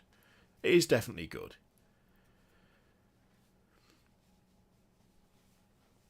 They just got the rest of the Aspect Warriors to do now. The AdMech with the chicken legs is hilarious. I love him. I don't know what the hell they were thinking. 10 out of 10. But also, are you okay? The Mark III armor, I don't like the spike on the helmet, but I'm okay with the rest of it. I just... this spike on the helmet messes me up, because it just makes me think Death Guard. It just makes me think Death Guard. The checklist in my head... Like, the checklist in my head is, like... Why? What even happened there? The checklist in my head for Death Guard, if I'm going, like, helmet down, phrasing, is spike on the helmet, Mark III helm, rivets, pipes, pustules. Like, that's just the checklist that I end up with. I don't know why, but it is. I'm really trying to get out of the habit of saying, like... I had a brain malfunction there, because I keep saying I picture in my head, but I don't do that. That's just force of habit. I only used to say that to fit in, because that's what everyone else said. Everyone else said that they could picture stuff in their head. And I was like, oh, cool, a metaphor. And so I would do the same thing. And I only found out relatively recently that that's not true. It's not a metaphor. It's just something that people can actually do. Except I can't do that. So now, whenever I go to say it, I suddenly feel like I'm misleading people or lying about something. So then I have a minor brain malfunction as I try to work out the best way to phrase what I'm thinking of. Because I'm still thinking of the thing. I'm still thinking of the Mark III armor. But I'm not seeing it. Yeah, it's Aphantasia, Alexin. I didn't know I had it. I didn't know it was a thing. I never at any point considered asking people whether... Like, you picture images in your head as, like, as a metaphor. Like, whether people could actually do that, because why would you even ask? It's something if you've just grown up with that being accepted phrasing. I never thought to question it. And it was only, like, in the last year or so, where... not even the last year, like, 7 or 8 months, where I was just in a conversation with someone, and for some reason I just thought to ask. I was like, yeah, but... That phrase, what do you mean when you say that? Because for me, it's like a checklist thing. I'm thinking of the thing, but obviously you can't see the thing, because that's not a thing that people can do. And they were like, no, what? What do you mean? Well, no one can actually see things in their head, can they? That's not how that works. And they're like, no, yes, they can. Most people can do that. What are you talking about? What are you talking about? And I was like, there's no mental image in there. It's just like... I can describe things, and I know how things work, but you don't see it. And then we had a somewhat embarrassing conversation about how I need to get better at communication, because maybe I would have learned that at some point before, if at any point I'd thought about asking. But why? The thing is, in my defence, why would you ask? Unless you'd had a couple, and you just randomly thought to do it, why would you? It's a socially accepted phrase. It's something that just everyone is assumed to be able to do. No one ever asked me if I could, so I didn't think to ask everyone else if they couldn't. Like, it literally never come up before. But trying to overwrite years worth of accepted phrasing and kind of nomenclature and stuff, and trying to get out of the habit of using certain descriptive phrases is really difficult. It's really difficult. So that's why occasionally I just have a minor freak out, where I go to say something and then I'm like, no, that's not how that works. That's not how that works. You don't do that. Okay, you need to phrase it different. That is, you know what, Ravenous, that is perfect. It's on the hard drive, but the monitor isn't connected. Yes. That genuinely describes it so well. The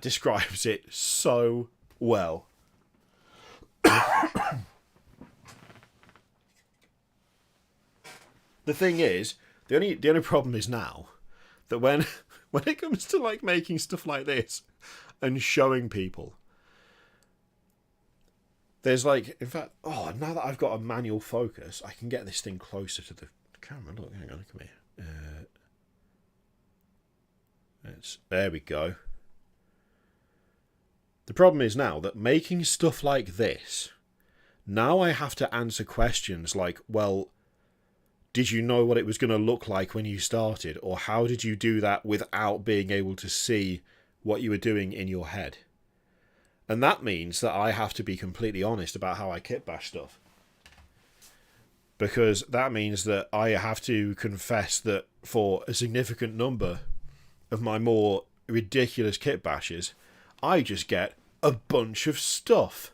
And I put it over here, and then I dry fit things until they look cool. And that's pretty much how that works.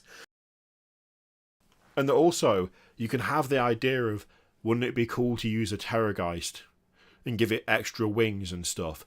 Without, you don't need to see it to know that that would be a fun thing to do. You just need to have the parts. And it's the same thing with wanting to do something with Laukavai.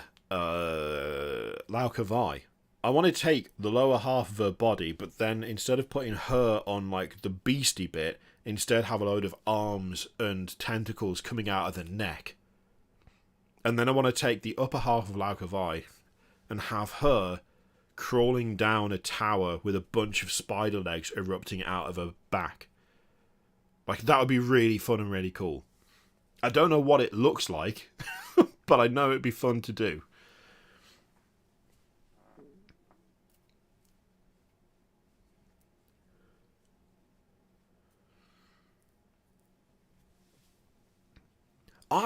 You know what? Perfect cacophony. I met someone the other day who has aphantasia, so they have no mental images. They can't conjure images in their head. And no inner monologue. That is wild to me. That, like, I can completely relate to the one. No inner monologue as well. That just seems like a perfect life of Zen acceptance. Can you imagine? No, like, just nothing. Just completely blank. Like, I can't begin to imagine what that's like. Apparently it's super, super rare. I don't know what, like, statistically the chances of it are, but that's... I can't... Yeah, I just... Incredible.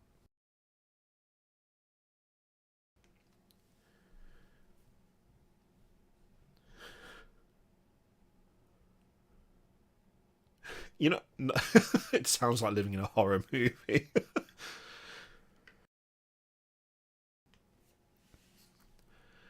If this sounds kind of mean, then I apologise, but how does reading a novel or story work for you? Is it like someone is telling you something without the movie in your head? I guess so, yeah. I've never really thought about how that works. It sounds really weird to say I just get the words, but I just get the words. I don't get the thing. I trying to explain it is so frustrating because I just don't know how to phrase it properly. Yeah, she's super chill, blinded by daylight. She's like absolutely the calmest person I've ever met. But then again, that may be nothing to do with it. That might just be, you know, how she might just be predisposed to that, and it's got nothing to do with it. But yeah, that's the thing. I can describe what stuff looks like. I just can't see it. Like, I can describe my car, but I'm not... The description is all I've got. I don't have a picture of it. Does that even make sense? I don't know. Oh, it's funny. Brains are weird. Brains are funny.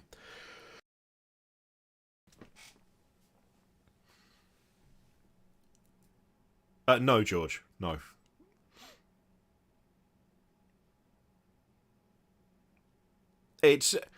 Weird though it sounds, reading like, can you picture a white horse? If I try to picture it, what I get is effectively a list of characteristics.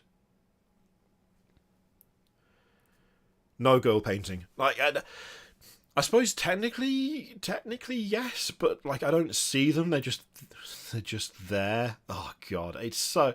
There's gotta be a better way to to describe this. I'm not the worst person to try and talk about it. Then again, I guess maybe it kind of fits. Not being able to fully explain it, I guess maybe fits fairly well, given that I can't see it. I don't know.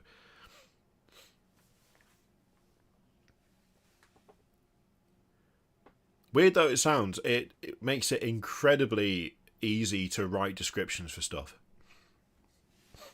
Like when it comes to writing stuff for D&D, like writing like intro paragraphs for certain areas or certain buildings, or you know, like enemies or monsters and stuff, I don't need to picture it and then translate it into a description.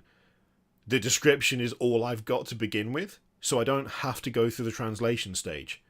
Instead, it's just, this is what this looks like because this is how it is categorized and identified in my brain. Makes it way easy to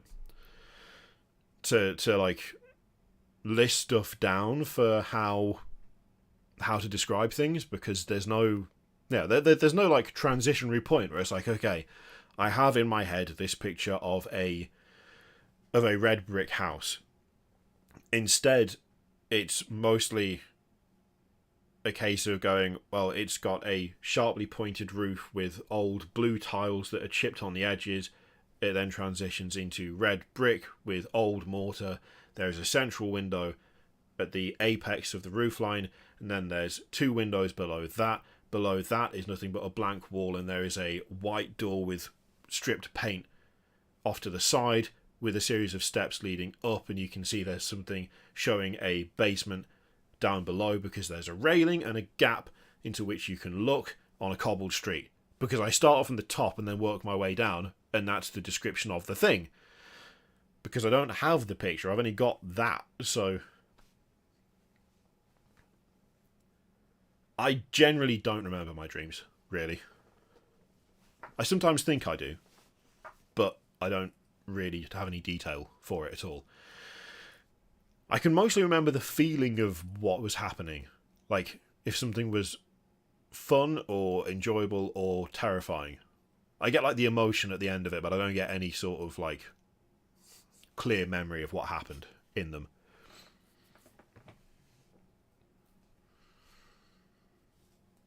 It takes a lot for me to actually remember a dream.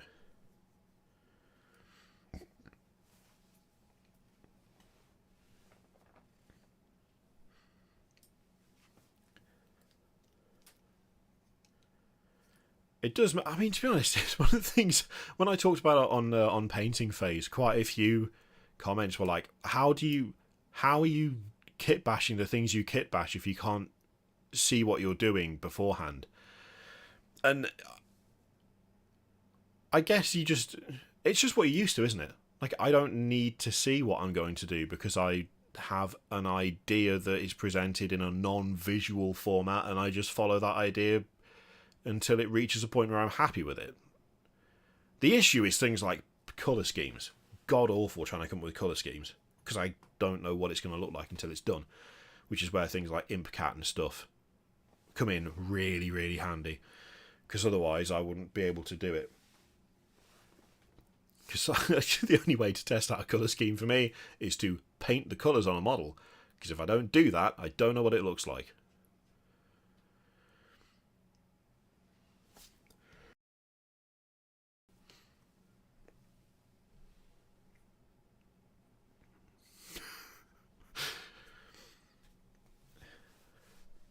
As long as it's experiments with and not on. Experimenting, although I was going to say experimenting with someone is fine, but that sounds... Yeah, no, let's not go down that route. Experimenting on someone is a different matter.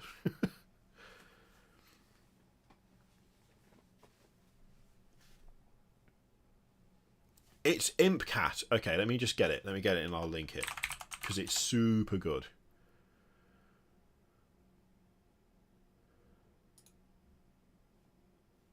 There we go. Oh God! Right, there we go. So I've linked it. I've linked it in the chat. It's an app, but yeah,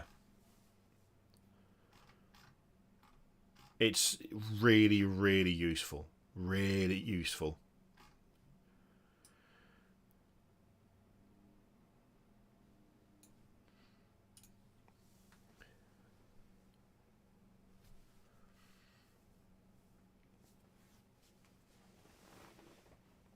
Oh, that's interesting, Space Wars Enjoyer. See, that's something else that I didn't realise as well, that there's varying levels of being able to imagine stuff in your head, where like you can either see the image really clearly or you get like a really fuzzy, ghosty version of it. I didn't realise that either. I thought like when it was pointed out that, you know, it was a thing that people could actually do, I just assumed that meant that you could just do it and that's just how it was, not that there were varying degrees. So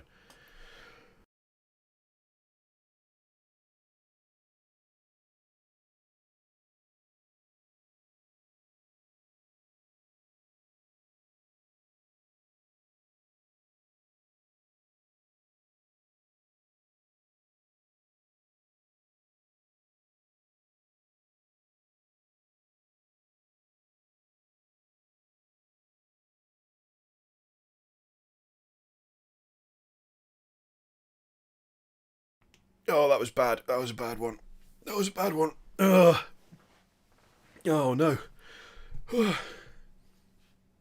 Oh, Jesus.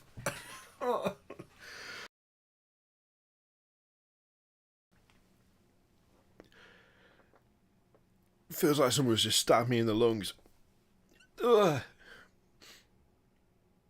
That's not ideal. Ugh. Oh. Oh. I really wish this cough would go. I could really do with this cough leaving now. It'd be so nice if the cough left. I'm fed up of it. I've had enough. I've had enough of the cough. It's really rough, that one. Oh. I might go and have a cup of tea, you know. I feel like a cup of tea would be a good idea. Just go and have a cuppa.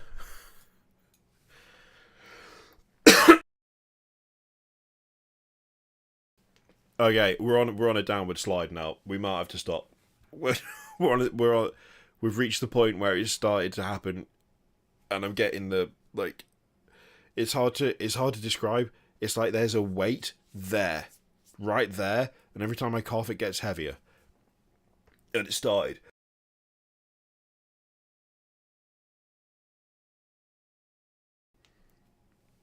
Yeah, we're gonna be sensible. We're gonna be sensible here. That was a fun stream. I can't even talk. That was a fun stream. The reveals were so-so, but there was some fun stuff. Thank you very much for hanging out with me. There'll be a video all about this on the Monday, provided I'm not dead. But then you'll have seen the stream, so you know what I've said about all of it anyway. So you can watch it if you like. It's totally up to you. Just, you know, do what you like. I'm not your boss. Do whatever you want. Thank you very much for joining me this Saturday, and I will see you all again soon.